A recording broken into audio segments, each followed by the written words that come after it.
தம்பம் தலநீரை கனி அப்புமூடவள் பொறி கப்பிய கரியும் அடிப்பேன் கற்றிடும் அடி அவர் புத்தியில் உரைபவர் கற்பகமன விழி கடிதேகும் தமும் மதியமும் வைத்திடும் மரன் மகன் மற்பொரு தீரல் போய மதையானை மத்தளவை ஈரனை உத்தமி புதல்வனை மட்டவில் மலர் கொடு பணிவே தமிழடைவினை முற்படுகிறதல் முற்பட எழுதிய முற்போனே முப்புறம் எரிசிதாட்சி வனுரை ரதம் அச்சது பொடி செய்த அதி தீரா அத்துயரது கொடு சுப்பிரமணிபடும் அப்புணம் அதன் நிலையுமாகி அக்குல மகளுடன் அச்சிறு முருகனை அக்கணமணமருள் பெருமா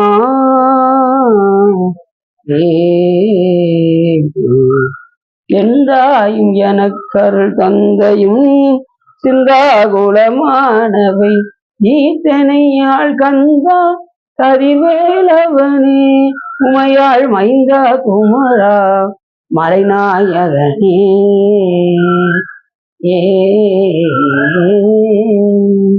ஒளியர்கோன் உண்மை பொடித்த புகழியர்கோன் கடல் போற்றி ஆளுமிசை கல்விதப்பில் அணிந்த வீரான் அடி போற்றி வாழி திருநாவலூர் வன்தொண்டர் பதம் போற்றி ஓளிமொழி திருவா அதகுரல் திருத்தாள் போற்றி சித்தம் எல்லாம் வல்ல சிவகாமி அம்பாளுடனாகிய வள்ளல் வைத்தியநாத சுவாமியுடைய பெரும் கருணையினாலே நாம் தொடர்ந்து காஞ்சிபுராணத்தில் இன்று இரவா தானப்படுவதை பற்றி பேசுவதற்கு திருவருளும் குருவர்களும் அடியார்களும் அதன் அடிப்படையில் நாம் எப்பொழுதுமே ஒரு பாடலை சிந்தித்து விட்டு செல்வோம். அதன் அடிப்படையில் இன்று அரி அயன் இந்திரன் சந்திர ஆதித்த அமரர் எல்லாம் உரி நின்று கொற்ற கடை தலையார் உணங்கா கிடந்தார் புரிதொரு புன்சடை போல் முனிவர் புலம்புகின்றார் எளிதொரு செஞ்சடை ஏகம்பன் என்னோ நின் திருக்குறிப்பே என்று அருமையாக சொல்கின்றார். நமது சொன்ன என்ன சொல்ல வருகின்றார் என்று சொன்னால், எத்தனையோ தேவர்கள் எல்லாம் அங்கே சிவபெருமான் எப்பொழுது அருள் செய்வார் என்று காத்து கொண்டு இருப்பாங்க. அரி அயன் இந்திரன் சந்திரன் சூரியன் ஆதித்தரன சூரியன் இங்க எல்லாருமே யாருக்காக காத்து கொண்டிருக்கின்றார்கள் சொன்னால், அந்த கைலாய மலையில் பெருமானை நோக்கி தரிசனம் செய்வதற்காக அனைத்து தேவர்களும் காத்து கொண்டிருப்பார். எப்பொழுது சிவபெருமானுடைய அருள் கிடைக்கும் கிடைக்கும் என்று தலையார் உணங்காக கிடந்தார். அந்த தவத்திற்காக சிவபெருமானிடம் வந்து தரிசனம் செய்ய வேண்டும் என்று சொன்னால் அவருடைய தவம் எப்படிப்பட்டதாக இருக்கும் என்று நாம் நினைக்கிறோம். சாதாரண சிவபெருமானுடைய அருளை நாம் வாங்கிவிட முடியும். அதே மாதிரி பார்த்தீங்கன்னா தேவர்களாலையும் காண கிடைக்காத கடவுள் சிவபெருமான். மூவரும் 33 மற்ற ஒளிந்த தேவரும் காணாத சிவபெருமான். அன்போடு வழிபாடு செய்தால் அவனுடைய அன்பை நாம் பெறலாம். அப்படி தேவாதி தேவரெல்லாம் தேடி நின்று அலறிட்டு தேடி நின்று நாவாந்த மறைபாடி நட்டமாடி நான்முகனும் இந்திரனும் மாலும் போற்றும்படியாக உள்ள பெருமான் நமது சிவபெருமான். அப்படி அரி அயன் இந்திரன் சந்திரன் ஆதித்தன் அமரர் மற்றும் உள்ள எல்லா தேவர்களும் வந்து அங்கு உணங்காக கிடந்து சிவபெருமானுடைய அருள் எப்பொழுது கிடைக்கும் கிடைக்கும் என்று அவர்கள் எல்லாம் இருக்கிறார். புரிதரு புன்சடை போல் முனிவர் புலம்புகின்றார். எத்தனையோ பேர்கள்லாம் பெருமானுடைய திருவருள் கிடைக்காதா கிடைக்காதா என்று இயங்குகிறார்கள். எத்தனையோ பேர் புற்றுமாய் மரமாய் புனல்காலே உண்டியார் பற்றி யாரும் காணா மலரடி இணைகள் என்று கூட நமது மாணிக்கவாசகர் பெருமானை எத்தனையோ தேவர்கள் எல்லாம் உன்னை வழிபாடு செய்வதற்கு இயங்கிக் கொண்டிருக்கின்றார்கள். பெருமானை நான் ஒரு தவமும் செய்யவில்லை அப்படின்னு மாணிக்கவாசகர் சொல்றேன். நான் ஒண்ணுமே செய்யல, நீ பற்றினாய், நான் பதையேன் அப்படின்னா. நீ என்ன பற்றுற, நீ எப்படியாவது என்னை வழிபாட்டுக்கு நினைக்கிற, நான் ரொம்ப பதையனா இருக்கு, பதையேன் மனமிக உருகேன், எனக்கு உருக்கமே வரமாட்டேங்குது சாமி அப்படிங்கிறார் மாணிக்கவாசகர்.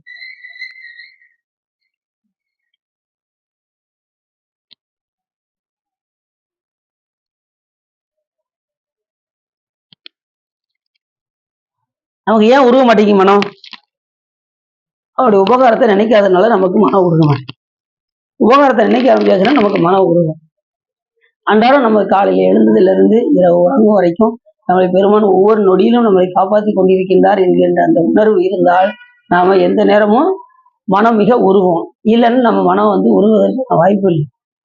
எப்பொழுதுமே அவன் செய்கின்ற உபகாரங்களை எண்ணி எண்ணி எண்ணி எண்ணி இப்படிலாம் நமக்கு பெருமான் செய்தாரு, இப்படிலாம் நம்மளை வைத்திருக்கின்றாரு. எத்தனையோ பேர் பிளாட்ஃபார்ம்லையும் இதிலே இருக்காங்களே, நம்ம நல்ல ஒரு குடியில பிறக்க வச்சிருக்காரு, நல்ல ஒரு நிலையில நம்ம வச்சிருக்காரு அப்படிங்கிற அந்த ஒரு உணர்வு நமக்கு ஒவ்வொரு நொடியிலும் இருக்கணும். சாப்பிட்றதுல இருந்து தூங்குறதுல இருந்து காலையில கண் விழிக்கிறதுல இருந்து எல்லா நொடியிலையும் இறைவனை சிந்திக்கிறோம். அதனாலதான் அப்பசாமி திணைத்தொழுதும் மறந்து உய்வனும் அப்படின்னாரு. வணக்கி மும்மல வேலம் முறித்தவன் நினைப்பவர் மனம் கோயிலா கொண்டவன் அனைத்தெலும்புவாம் அம்பலக்கூத்தனை திணைத்தொழுதும் மறந்து உய்வனும். தினைன்னா என்னது? சிறிதளவு கூட, அதாவது எல்லளவு கூட இறைவனை நம்ம அப்படி அவன் செய்கின்ற உபகாரங்களை எல்லாம் எண்ணி எண்ணி எண்ணி எண்ணி பார்க்கணும். அப்படி பார்த்தா நமக்கு மனம் என்ன ஆகும்? மனமிக உருகேன் பதையேன். மனம் பதைக்க மாட்டேங்குது, உருக மாட்டேங்குது. எல்லாம் செய்யாம நான் இருக்கேனே பெருமானே, நீ என்ன செய்யற? என்னை எப்படியாவது ஆட்கொள்ள வேண்டும் என்று என்னை திருப்பெருந்துறை மேவிய சிவனே, என்னை நீ திருப்பெருந்துறையில் ஆட்கொண்டாயே, அதை நான் எவ்வாறு சொல்வேன் என்று மாணிக்கவாசக பெருமானும் கூறுகின்றார். இப்படி யாரும் காண கிடைக்காத பெருமான். அதுலயும் பாத்தீங்கன்னா மாணிக்கவாசக பெருமான் ரொம்ப இறங்கி சொல்லுவார். உன்னை அடையக்கூடிய தகுதியுடைய எத்தனையோ பேரு என்ன செய்யறாங்க? தவம் இருக்கின்றார்கள், உன்னை அடைகின்றார்கள். நான் ஒரு தவமும் செய்யல, ஆனா நீ என்னையே நீ என்ன செஞ்ச? ஆட்கொண்டாய் அப்படின்னு இந்த இடத்துல சொல்லுது. அப்ப ஒவ்வொரு நிலையிலையும் பெருமானே நீ எப்படிப்பட்டவன்னா தாயை விட உயர்ந்தவன், நான் நாயை விட கீழானவன் அப்படின்னு அந்த இடத்துல சொல்லு. தாயிற் சிறந்த தயாவான தத்துவனே, நான் எப்படிப்பட்டவன்? ஞாயிற்கடையாம் நாயனை நயந்து நீயே ஆட்கொண்டாய். ஆன பிறகு உன்வசமே வைத்திட்டு இருக்கும் அதுவன்றி ஆயக்கடவே நானோதான் என்னதோ இங்கு அதிகாரம் காயத்திடுவாய் உன் கடல்களில் வைப்பாய் கண்ணுதலே என்று மாணிக்கவாசக பெருமான் சொல்வதற்காக, பெருமானே என்னை காயத்தில் என்னை இந்த உடம்பு கொடுப்பதும் உன் திருவடிக்கீழ் வைப்பதும் உன் கையில தான் இருக்கு, என் கையில எதுவுமே கிடையாது அப்படின்னாரு. யார் கையில இருக்கு? நமக்கு அடுத்து பிறப்பு வருமா வராதாங்கிறது யார் கையில இருக்கு? சிவபெருமான். கன்ஃபார்ம்டு பிறவி கட்டாயம் உண்டு. ஏன்னா மனம் நல்லா செம்மையாகணும், யாரையும் தீய சொல்லக்கூடாது, தீயதை நினைக்க கூடாது, ரொம்ப பக்குவம் வரணும். பக்குவம் வர்ற வரைக்கும் உயிர் பிறந்துகிட்டே தான் இருக்கும், உடம்பு அடுத்தடுத்த உடம்பு கொடுத்துக்கிட்டே தான் இருக்கும் சாமி. இப்ப நமக்கு இந்த பிறவிலே வந்துச்சுன்னா பிரச்சனை இல்லை, வரல அப்படின்னா நமக்கு என்ன செய்யணும்? வழிபாடு உரைப்பாக செய்ய வேண்டும். அதுக்கு அடிப்படை வழிபாடு மாறிடும். அது அது மாறும், கொஞ்சம் கொஞ்சமா தான் மாறும். எடுத்ததுமே நம்ம 10ஆம் படியில கால வைக்க முடியாது இல்ல, எடுத்து ஒவ்வொரு படியிலே தான் வைக்க முடியும். அப்படி நம்ம கொஞ்சம் கொஞ்சமா அந்த பக்குவத்தை சாமி ஒவ்வொரு பிறவிலையும் நமக்கு அந்த ஆணவ மலத்தை கழுவ கழுவ கழுவ கழுவ நமக்கு என்ன உண்டாகும் அப்படின்னா அந்த பக்குவங்கள் நமக்கு உண்டாகி கொண்டே. பக்குவம் என்றால் என்ன அப்படின்னு பார்த்தா, உணர்த்தியதை உணர்த்தியவாறு உணர்த்திய போதே உணர்வும் உணர்வுக்கு பக்குவம் என்று பெயர். உணர்த்தியதை உணர்த்தியவாறு உணர்த்திய போதே, இப்ப அப்படின்னு சொல்ற கருத்தை நீங்க அப்படியே புடிச்சுக்கிட்டீங்கன்னா அது உங்களுக்கு பக்குவம் வந்துருச்சுன்னு அர்த்தம். நான் சொல்ற கருத்தை நீங்க மாத்தி புரிஞ்சுக்கிட்டீங்கன்னா உங்களுக்கு பக்குவம் வரலன்னு அர்த்தம்.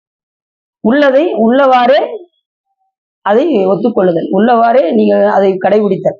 என்ன நிலையில சொல்கின்றனோ அதை நீங்க அந்த வழியில நீங்க அதை கேட்ச் பண்ணணும். அதுக்குதான் பக்குவம் என்று பெயர். உள்ளவாறே உணர்தல், சுருக்கமா சொல்லணும், உள்ளவாறு உணர்தல். உணர்த்தியதை உணர்த்தியவாறு உணர்த்திய போதே உணர்வு உணர்வு. அந்த அளவுக்கு நமக்கு உணர்வு நமக்கு வரணும். யார் மேல? சிவபெருமான் மேல. அதான் உணர்த்தில் உணர்வேன் உணர்த்தாயில் நாயன் கனத்தும் உணரும் வகை காணின் உணர்த்தி என்னுள் பூண்ட மலமாயை கண்ணும் போக்கி சிவானந்தத்து ஆண்டர்வை சொக்கநாதா அப்படிங்கிறாரு புரியான சம்பந்தம். எல்லாமே இங்க உணர்வு தான், அறியறதுலாம் இங்க கிடையாது. இங்க முழுக்க முழுக்க உணர்வு தான். உணர்வு வேற, அறிவது வேற.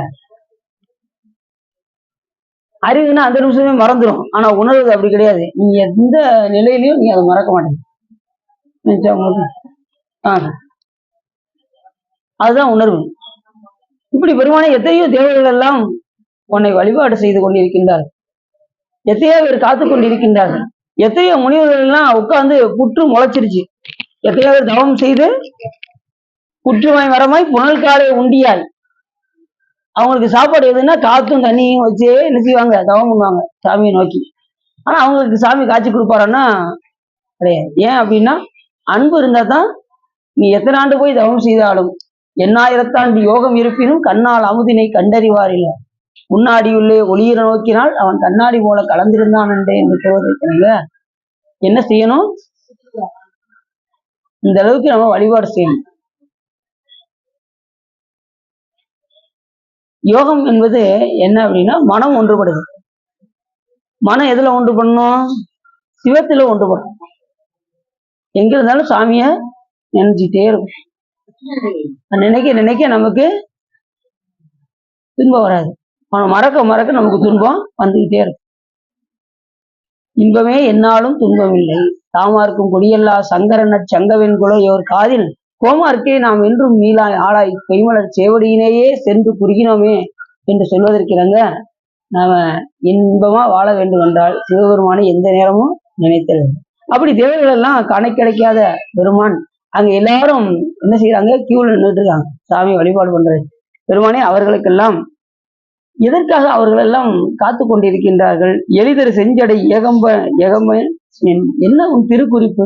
அவர்களுக்கு நீ எப்படி அருள் செய்கின்றாய் என்று இந்த இடத்துல திருநாவுக்கரசர் அப்படி கேள்விக்குறி மாதிரி. அதனுடைய திருக்குறிப்பு தான் என்ன? அவர்களுக்கு அருள் செய்யும் விதம் தான் என்ன அப்படின்னு அற்புதமான பாட்டு. அப்ப தேவர்கள் எல்லாம் காண கிடைக்காத கடவுள் சாமி எப்படிப்பட்டவனா புரிதரு புன்சடை போல் முனிவர் புலம்புகின்ற முனிவர்கள் எல்லாம் அத மாணிக்க இன்னொரு பாட்டிலையும் சொல்லுவார். அத்திக்கு அருளி முக்திக்கு உழன்று முனிவர் குலாம் நனிவாட அத்திக்கு அருளி அடியேனை ஆண்டு கொண்டு பக்தி கடலுக்குள் பதித்த பரஞ்சோதி தித்திக்கும் ஆவாடி தெல்லேனம் கொட்டமோ அப்படிங்கிறாரு யாரு? மாணிக்க. முக்திக்கு எத்தனையோ முனிவர்கள்லாம் தவம் கிடக்காங்க. அவங்களெல்லாம் ஒதுக்கி வச்சுட்டு தேவர்களையும் ஒதுக்கி வச்சுட்டு சாமி இந்த மண்ணுலகத்துல வந்து எத்தனை பேரை ஆட்கொள்றாரு. அவர்களையெல்லாம் ஒதுக்கி வச்சு மண்மேல் நம்மை ஆட்கொண்ட வள்ளல் அப்படிம்பாரு. இப்படி எத்தனையோ பாடல்கள்ல நம்ம அருளாளர்கள்லாம் சொல்றாங்க. அந்த அளவுக்கு சாமியுடைய அருள் அப்படி இந்த மண்ணுலகத்துலதான் எளிமையா வந்து ஆட்கொள்வாராம் சிவபெருமான். அதனால இந்த பூமியில பிறந்தது எவ்வளவு பெரிய ஆச்சரியம், இந்த பிறவி எடுத்தது எவ்வளவு பெரிய ஆச்சரியம். சரி, பிறவி கிடைச்சிருச்சு, இதை பயன்படுத்தலன்னா நம்ம எவ்வளவு என்ன சொல்லுங்க. கிடைத்தற்கரிய பிறவி நமக்கு கிடைச்சிருக்கு. அதற்கரிய பிறவியை பெற்றும் பிரான் அடி பேனார். எதற்கரிய பிறவியை பெற்றும் பிரான் அடி பேனா சிவபெருமானை போற்றி வழிபாடு செய்யவில்லை என்று சொன்னால் நாம என்ன சொன்னாரு? பிறவிதற்கரிய பிராணிகள் எல்லாம் பெறுதற்கரிய பேரிழந்தாரே அப்படிங்கிறார். அதனால நம்ம அந்த லிஸ்டுக்கு நம்ம உள்ள போகக்கூடாது. நம்ம எப்படியாவது வழிபாடு செய்து வியக்கூடிய வழியை நாம் பார்த்து விட வேண்டும் அப்படின்னு நம்ம அருளாளர்கள்லாம் சொல்லிக்கலாம். அப்படி எளிதரு செஞ்சடை போல் முனிவர் புலம்புகின்றார். எளிதரு செஞ்சடை ஏகம்பனை திருக்குறிப்பே என்று பாடல் மிக அற்புதமாக சொல்றார். ஆகையினாலே நாம் என்ன செய்ய வேண்டும்? அவர்களுக்கே காண கிடைக்காத கடவுள் நமக்காக வந்து எளிமையாக சிவலிங்க வடிவத்தில் வந்து ஒவ்வொரு சிவாலயங்களிலும் பெருமான் எப்படி இருக்கிறார்? சிவலிங்க வடிவாக இருக்கின்றார். அந்த சிவலிங்கத்தை போய் நாம் ஒவ்வொரு நாளும் ஒவ்வொரு நிலையிலும் நாம் அதை போய் நாம் என்ன செய்ய வேண்டும்? வழிபாடு செய்து உய்யக்கூடிய வழியை நாம் பார்க்கிறோம். இந்த இடத்துல கட்சி ஏகம்பனே என்று ஏகம்பநாதராக வழங்கக்கூடிய காஞ்சிபுரத்தில் இருந்து இந்த திருப்பதியத்தை பாடுகின்ற காரணத்தினால் அங்க சாமி எப்படி இருக்காரு? ஏகாந்தமா இருக்காரு. ஏகாந்தம்னா இப்படி தனிமையா இருப்பது. ரெண்டாவது ஏகாம்பரம்னா மாமரத்தின் அடியில் கீழே இருப்பது. இப்படி பல பொருள்கள். ஆனா அங்க வந்து சாமி மாமரத்தின் அடியில் இருந்த காரணத்தினால் அங்க ஏகாம்பரம். அம்மா காமாட்சி அம்மை, நடுவில் முருகப்பெருமான், அங்க சுப்பிரமணிய சுவாமியாக குமரக்கோட்டத்தில் வீட்டிருக்கின்றார். அந்த ஊர் தலைமை சோமஸ்கந்த மூத்தத்தை தான் இருக்கும். இங்கிட்டு சாமி சன்னதி இருக்கும், அம்பாள் சன்னதி இருக்கும், நடுவில் முருகன். போகத்தான் போறோம். தீபாவளி முடிஞ்சதும் கண்டிப்பா நம்ம காஞ்சிபுரம் போறோம். அதுக்கு முன்னாடி இன்னொரு சிறப்பு இருக்கு. பெங்களூர்ல நம்ம முற்றுவதல் இருக்கு. பெங்களூர்ல கார்த்திகை மாசத்துக்கு அதுக்கு நாளை கழிச்சு நம்ம டிக்கெட் போடணும். இல்லை இந்த வாரத்துக்குள்ளேயாவது போடணும். கொஞ்சம் எல்லாம் யார் யார் ரெடி பண்ணணும் பண்ணிக்கணும். அவங்க ஆமா அங்கதான் வர செய்யணும். இது முடிஞ்சது நான் விளக்கமா சொல்றேன். அது என்னன்னு நம்ம பார்ப்போம். சரி. இன்னைக்கு நான் பார்க்கக்கூடிய படலம் இரவாதான படம். முதல்ல என்ன பார்த்தோம்? பிறவாத நிலை. இப்ப இரவாத நிலை. பிறவாத நிலைக்கும் இரவாத நிலைக்கும் என்ன வித்தியாசம்? பிறவாதனா பெருமானே இனிமே எனக்கு பிறப்பு வேண்டாம்னு அர்த்தம். அப்ப இரவாத நிலைன்னா இனி சாகாவரம். சாகாவரம் வேண்டி யாருக்கு கேட்டான்? சாகாவரம் யார் யாருக்கெல்லாம் கொடுத்தாரு சாமி? மார்க்கண்டேயர் கொடுத்தாரு. இப்பயும் சிரஞ்சீவியா இருக்கு. அவரு இறப்பு இல்லை. அனுமருக்கு இறப்பு இல்லை. அவரும் சிரஞ்சீவி. அதே மாதிரி அஸ்வத்தாமன் அதுவும் சிரஞ்சீவி. இவங்க சாகாவரம் பெற்று இருக்காங்க. இப்பயும் வாழ்ந்து கொண்டுதான் இருக்கிறார். ஆனாலும் பாருங்க, சாகாவரம் பெற்று சிவபெருமான சிந்திச்சா பிரச்சனை இல்லை. இப்ப மார்க்கண்டேயர்லாம் சாமியை எந்த வழிபாடு பண்ணிட்டு இருக்காரு. அப்படி இருந்தா பிரச்சனை இல்லை. இப்ப அஸ்வத்தாமன் எப்படி இருக்காரு? அவரு சாகாவரம் தான் பெற்றாரு. இப்பயும் பாருங்க, அவர் உடம்பெல்லாம் ரத்தமா வரும். யாரும் சாப்பாடு கொடுக்க மாட்டாங்க, தண்ணி கொடுக்க மாட்டாங்க, ஒண்ணும் கொடுக்க மாட்டாங்க. அன்னகாலம் அப்படி இருக்கலாமா? யோசிச்சு பாருங்க. நல்லா. ரெண்டாவது என்னன்னா, இறைவன்ட்டு எப்படினாலும் பிறப்பு இருந்துச்சுன்னா கண்டிப்பா என்ன உண்டு? இறப்பு கண்டிப்பா ஒரு நாள் வந்தே தீரும். ஆனாலும் நம்ம என்ன நினைக்கும்? நம்ம இன்னொரு 10 வருஷம் இருப்போம். நம்ம இன்னொரு 65, 75 வரைக்கும் இருப்போம். 75 வயசு ஆனதுக்கப்புறம் இன்னும் நம்ம 95 வயசு வரைக்கும் இருப்போம். நம்ம என்ன முழுவதும் அப்படித்தான் இருக்கும். ஆனா எந்த நேரத்துல எது வரும் நம்ம சொல்ல முடியும். இருக்கும்போதே, காற்றுள்ள போதே இறைவனை நாம் தூற்றிக் கொள்ள வேண்டும். இந்நிலை நின்றாலும் எக்கோலம் கொண்டாலும் மன்னியசி சங்கரந்தால் மறக்காமல் இருக்க. அப்படி சாமி நமக்காக திருவடியை காண்பிப்பதற்காக நமக்காக எப்படி இறங்கி வர்றாரு பாருங்க. திருவடியை காமிக்கணும்னு வச்சுக்கோங்களேன், நம்மளால எதுவுமே செய்ய முடியாது. அவரு சிவபெருமான் உருவமற்றவர் தான். ஆனா நமக்காக உருவம் தாங்கி வர்றாரு. சாமிக்கு இன்ன தன்மை நின்று அறிவுன்னா இம்மானை. நமக்காக அப்படி அவர் திருவடி காமிக்கலன்னா நம்மளா ஒரு இதுக்கும் ஆக மாட்டோம். சொல்லுவாரு, செப்பார்மலை பங்கன் தென்னன் பெருந்துரையான் தப்பாமை தாளடைந்தார் நெஞ்சு உருக்கும் தன்மையினான் அப்பாண்டி நாட்டை சிவலோகம் ஆக்குவித்த அப்பார் சடையப்பன். அவர் அப்பனாவே இருந்துட்டா இந்த உயிர்களுக்கு ஏதாவது பயன் இருக்கா? சிவமாவே இருந்துட்டா அந்த உயிர்களுக்கு பயன் கிடையாது. ஏன்னா அவர் திருவடியை காட்டணும். திருவடியை காட்டினாதான் நாம அதை பற்ற முடியும். அப்ப அடுத்த வழியில சொல்லுவாரு, ஆனந்த வார்களே அப்படின்னு அடுத்த வழியில திருவடியை சொல்லு. அப்பார் சடையப்பன் ஆனந்த வார்களே ஒப்பாக ஒப்புவித்த உள்ளத்தார் உள்ளிருக்கும் அப்பாலைக்கு அப்பாலாய் பாடுதுங்கான் அம்மா. அப்ப நாம திருவடியை பற்றணும். திருவடி எந்த பிழை செய்தாலும் திருவடி பிழை செய்யக்கூடாது. சாமியுடைய திருவடியை மறக்கவே கூடாது. நின்றாலும் நடந்தாலும் கிடந்தாலும் துயின்றாலும் விழித்தாலும் இமைத்தாலும் மன்றாடும் மலர்பாதமாகிய சிவபெருமான் திருவடிய ஒரு காலம் மறக்கக்கூடாது. இது அவங்களுக்கு, ஏன்னா அவர் செய்கின்ற உபகாரம் அந்த அளவு. அப்படி செய்த உபகாரம் செய்கின்ற இறைவனை நாம நொடிப்பொழுது கூட நம்ம என்ன செய்யக்கூடாது? அதாவது திணைத்தொழுதும் மறந்து வைக்கணும் அப்படிங்கிற.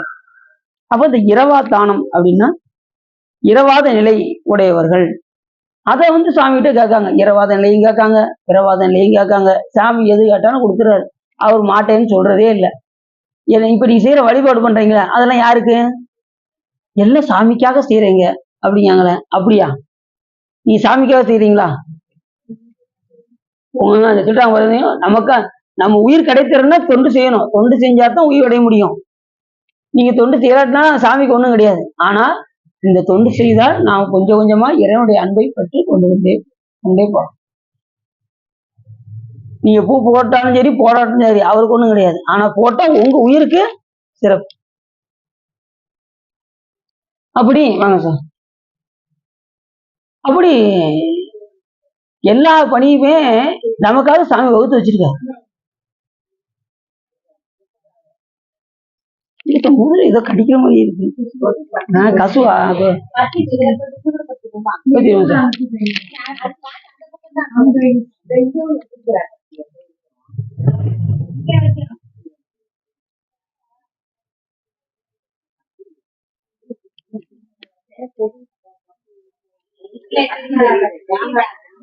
எடுத்துருங்க.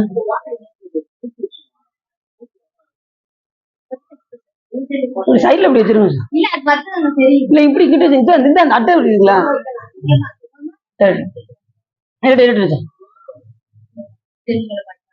எடுத்துருங்க. அது இந்த அட்டைப்பட்டி அப்படி வச்சிருங்க. இப்படி இருட்டு வேண்டாம் வேண்டாம் வேண்டாம், இருட்டு. இப்படி பிறவாத இரவாத எந்த வரம் கேட்டாலும் சிவபெருமான் கொடுக்கறதுக்கு தயாராக. நாம என்ன கேட்கணும் சாமி கிட்ட? பிறவாதது கேட்கணுமா இரவாதது கேட்கணுமா? பிறவாவே வேண்டும், மீண்டும் பிறப்புண்டே உன்னை என்று மறவாவே வேண்டும். இன்னும் வேண்டும் நான் மகிழ்ந்து பாடி அரவாணி ஆடும்போது உன் அடியின் கீழ் இருக்க என்றால் என்று கரைக்கிழமை ஏற்படுவதற்கு நாம பிறவாத நிலையை நாம் வள்ளுவர் அர்த்தம் சொல்றாரு. நீங்க சிவபெருமான்ட்ட போய் கேட்கணும்னா வேண்டுங்கால் வேண்டும் பிறவாமை மற்றவை நான் வேண்டாமை வேண்ட வரும் அப்படிங்க. நீ போய் கேட்டா பிறவாமை கேளுங்க. சிவபெருமான் கொடுப்பாரா அப்படின்னா கண்டிப்பா கொடுப்பாரு. நம்ம உயிர் பக்குவ நிலைக்கு தகுந்தவாறு எந்த பிறவினாலும் கொடுக்கலாம். உங்களுக்கு பக்குவம் வந்துச்சுன்னா எந்த பிறவிலே கொடுத்துருவாரு. இல்லை அப்படின்னா கொஞ்சம் பிறவி தாண்டினதுக்கு அப்புறம் அந்த பக்குவத்தை கொடுக்கும். ஆனா அடிப்படை என்னன்னா, அப்படி சொன்ன மாதிரி பக்குவம் இந்த உயிர்களுக்கு வரும். இந்த மாதிரி தொண்டு செய்ய செய்யதான் நமக்கு பக்குவம் வரும். அது வரைக்கும் நம்ம சாதாரண பக்குவம்னா வராது. நிறைய விஷயங்கள் கேட்கணும். சாமியோட புகழை கேட்டுக்கிட்டே இருக்கணும், கையில தொண்டு செஞ்சுக்கிட்டே இருக்கணும், அவர் திருக்கோயில அவரை கண்ணால பார்த்துக்கிட்டே இருக்கணும். 50 எந்த வேலை கொடுக்கணும்? இறைவனை பார்க்கும்படி வேலை கொடுக்க வேண்டும். அப்படிதானே சுந்தரம் சாமியில் போனாரு. அந்த இதுல மெய்ச்சித்து போய் அந்த 5 பேரையும் கண்களை கொள்ள அளப்பரும் கரணங்கள் 4 ஒரு சிந்தையாக குணம் ஒரு திறந்த சாத்விகமையாக இந்துவால் சடையா நாடும் ஆனந்த எல்லையில் தனிப்பெரும் கூத்தின் வந்த பேர் இன்ப வெள்ளத்துள் திளைத்து மாறில்லா மகிழ்ச்சியில் மலர்ந்தார் என்று அந்த பாட்டுல சொல்றாரு. எல்லாமே கண்ணில் தான் அவருக்கு வேலை செய்யுது. அத்தனை அழகையும் சிவபெருமானுடைய அந்த நடனத்தை பார்த்து கண்கள் அப்படியே குறித்து போனார் சுந்தரம் சாமி. எதுக்கவே இல்லையா, அப்படியே மூச்சுட்டு அந்த ஆனந்த எல்லையில திளைத்து மாறில்லாத மகிழ்ச்சியில் மலர்ந்தார் சுந்தரம் சாமி. அதே மாதிரி நாமளும் திருக்கோயிலுக்கு அந்த அழகை சாமி இப்படிலாம் இருக்காரு அப்படிங்கிற அந்த அழகை நாம பார்த்து கொண்டே இருக்கு. அன்றாடம் பார்க்கணும். நித்தலும் எம்பிரானுடைய கோயில் புக்கு புலர்வதன் முன் அழகிட்டு மெழுக்குமிட்டு பூமாலை புனைந்தேத்தி தலையார கும்பிட்டு கூத்து மாடி சங்கரா சயசய போற்றி என்றும் அலைவுணர் செஞ்சடை ஆதி என்றும் ஆரூரா என்றே அழகான் இல்லே என்று கூறுவதற்கிறாங்க. தினசரி திருக்கோயில்ல வழிபாடுகள்லாம் செய்யணும். மலர் கட்டி கொடுக்கணும், திருக்கோயில்ல பணி செய்யணும், அப்புறம் விளக்கு போடணும், அப்புறம் பாத்திரத்தை விளக்கணும், அழகிடணும், வெளியிடணும், எல்லா பணிகளுமே கூடுமான அளவுக்கு நாம செய்யணும். சரி, இரவா தானப்படணும். புள்ளி வண்டு பெடையோடு ஆடி பொங்கலில் பள்ளி கொள்ளும் பிறவா தானம் பண்ணினோம். ஏற்கனவே பிறவாத எண்ணெயை பற்றி கூறினோம். இப்பொழுது துள்ளி வாழை வாயும் நீர் சூழ் இதன் அயல் வெள்ளி வளையா இரவா தானம் இல்லையோ. வாழை பாய்ந்து நீர் அதிகமாக சூழக்கூடிய இரவா தானத்தை பற்றி யாம் கூறுகின்றோம் என்று இந்த இடத்துல சொல்றோம். தொண்டரஞ்சி களீரும் அடக்கி சுரும்பார் மலர் இன்றை கட்டி வழிபாடு செய்யும் இடம் என்பராள் வண்டுவாய மயிலாளமான் கன்று துள்ளவரி கெண்டை வாய சுனை நீல முட்டலரும் கேதாரமே. கெண்டை மீன்கள்லாம் பாயக்கூடிய கேதாரம், மீன்கள்லாம் துள்ளி துள்ளி பாய்தான் எங்க அந்த வயல்ல. அப்படி அந்த இடத்துல ஞானசம்பந்த பெருமான் அப்படி சொல்றாரு. இந்த இடத்துல வாழை மீன்கள் எல்லாம் பாயும் நீர்சூழ் அயல் இரவாதானத்தை பற்றி யாம் கூறுகின்றோம் என்று நேரத்தில் சொல்ல. இரவி கஞ்சி சிரா பக்தர்கள் மாதவம் முறையில் செய்தார். முன்னால் அந்நாள் முன்னும் நரவில் திகழும் முளரி மேலோன் நன்னி நின்றவர்க்கு என்னே வேற்றதென்றான் அங்கவர். இரவி கஞ்சி, அதாவது சில முனிவர்கள் தான் இறப்பதற்கு அஞ்சினாங்க. இரவின்னா யாருன்னா முனிவர்கள். ஒரு காலத்துல முன்னொரு காலத்துல இந்த முனிவர்கள் எல்லாம் எதை கண்டு அஞ்சினார்கள்? இறப்பிற்கு கண்டு அஞ்சி தவம் புரிந்தார்கள். என்ன தவம் புரிந்தாங்கன்னா மாதவம் புரிந்தார்கள். சாதாரண தவம் புரிந்தாங்க. தவம் என்பது வேற, மாதவம் என்பது வேற. மாதவம்னா மிகுந்து செய்வது, அதிக காலம் செய்வதற்கு பேரு மாதவம் பேரு, கொஞ்ச காலம் செய்வதற்கு பேரு தவம்னு பேரு. இப்ப சுந்தரம் சாமி சொல்லும்போது என்ன சொல்றாரு? மாதவம் செய்திட தென் திசை வாழ்ந்திட தீதில்லா திருத்தொண்ட தொகை தர. அப்ப இந்த தென் திசை மாதவம் செய்திருக்கா அப்படின்னா மாதவம் செய்யுது. ஏன் செய்த ஒரு தலம் நம்ம தென் திசை. ஏன்னா எத்தனையோ அருளாளர்கள்லாம் இங்க பிறந்ததுனால இது எப்படிப்பட்ட இது மாதவம் உட முடியலையா? ரொம்ப இப்படி இருப்புறீங்க. ஆஹ் நடிக்கிறா. சரி அப்படியே வச்சுக்கோங்க அப்படின்னு நீங்க சொல்லிடுவா, வச்சுக்கோங்க அவ்வளவுதான். என்ன மாதம் செய்திட தென்திசை வாழ்ந்திட தீதில்லா திருத்தொண்ட தொகை தர போதுவார் அவர் மேல் மனம் போக்கிட காதல் மாதரும் காட்சியில் கனினார் என்று கூறுவதற்காங்க. இது வந்து இரவாத, அதாவது மாதம் செய்த பூமி இந்த மண்ணுலகம், அதுலயும் குறிப்பா இந்த தென்திசை, அதிலும் குறிப்பா இந்த தமிழ்நாடு, அதிலும் குறிப்பா சிதம்பரம், அதுலயும் குறிப்பா நம்ம பாண்டிய நாடு, அதுலயும் குறிப்பா மதுரை. இவ்வளவு சொல்லி கரெக்டா மதுரைக்கு கொண்டு வந்தாச்சு. மதுரை ரொம்ப சிறப்புடையது. ஏன்னா ஏன் மதுரை சிறப்புடையது அப்படின்னா, அதுலயும் பாண்டிய நாடு ஏன் சிறப்புடையது அப்படின்னா, சிவபெருமானுக்கு பிடிச்ச நாடு எதுன்னா பாண்டிய நாடு. தென்பாண்டி நாடே தெளி அப்படிங்கிறாரு மாணிக்கவாசகர். நீங்க எழுதுனீங்களா, திருவாசகம் முற்று எழுதுனீங்களா, அதுல என்ன வருது? தென்பாண்டி நாடே தெளி. அவருக்கு ஊர் உத்தரகோச மங்கை என்னும் ஊர். அவருக்கு ஊர் எதுன்னா உத்தரகோச மங்கை தான் ஊரு. அப்படியா? சிவபெருமானுக்குரிய ஊரு, சிவபெருமான் ஊரு உத்தரகோச மங்கை. மாணிக்கவாசகர் திருவாரூர், சிவபெருமான் ஊரு உத்தரகோச மங்கை. சிவபெருமானுக்கு நாடு பாண்டிய நாடு. மதுரையில இருந்து கன்னியாகுமரி வரைக்கும் சிவபெருமானுக்குரிய நாடு பாண்டிய நாடு. ஏன்னா மாணிக்கவாசக பெருமான் கடைசி திருவாசகம் எழுதும் போது சாமிகிட்ட கேட்கிறாரு, சாமி நீங்க எங்கிருந்து வருகிறீர்கள் அப்படின்னு. அப்ப நான் பாண்டிய நாட்டிலிருந்து வருகிறேன் அப்படின்னு சாமி. இதுல இருந்தே தெரிஞ்சுக்கலாம் அவர் நம்ம நாட்டை சூப்பரா சொல்லியிருக்கு. பாண்டிய நாடே பழம்பதி நாடு என்று கூட நமது அருளாளர்கள் எல்லாம் சொல்லியிருக்கு. ஏன் பழம்பதி நாடு அப்படின்னா, அங்க முத்தமிழ் சங்கம் வளர்த்ததும் இந்த பாண்டிய நாடு.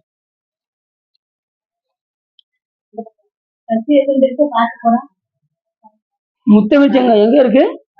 மதுரையில தான் இருக்கு. அதுல முதல் சங்க தலைவர் யார் இருந்தா சொல்லுங்க பாப்போம். முதல் சங்க தலைவர் சிவபெருமான். சிவபெருமான் ஒரு தான் காட்டணும், முதல் அவர் தான் காட்டணும். அவரே சங்க தலைவரா இருந்து காட்டினாரு. இரண்டாம் சங்கத்து இடைச்சங்கத்துல முருகப்பெருமான், கடைச்சங்கத்துல அகத்தியமான், இவங்கெல்லாம் இருந்து தமிழை வளர்த்தா இங்க தமிழையே காணும். ஆளாளுக்கு எங்க போச்சுன்னே தெரியல. எல்லாம் சாதாரண பேசுறது கூட இங்கிலீஷ்ல தானே உள்ள வருது.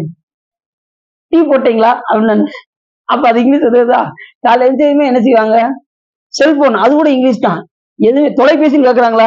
செல்போன் எடுங்க அப்படின்னு தான் கேக்குறாங்க. அதான் தமிழ் அப்படி ஆக்கிட்டீங்க. சுத்தமான தமிழ்ல வந்து அது அது உங்க அலட்சியமா அப்படி ஆகிப்போச்சு. உண்மையிலே இது சிறப்பு அப்படின்னா தமிழ் தான் எப்பயுமே. மம்மி மம்மி இப்படிதான் கூலி மா, அது அம்மாங்கிறது மா அப்படிம்பாங்க. மா மேடம் அப்படிங்கிறது மேம் அப்படின்ட்டாங்க. இப்படி எல்லாமே சுருக்கிட்டாங்க, எல்லாத்தையும் சுருக்கிட்டாங்க. அழகா எங்க பாப்பா பேரு சிவஞான அபிராமின்னு பேர் வச்சா, அதை சுருக்கி அபிராமின்னு வச்சாங்க. அதுக்கப்புறம் அபி அப்படின்ட்டாங்க.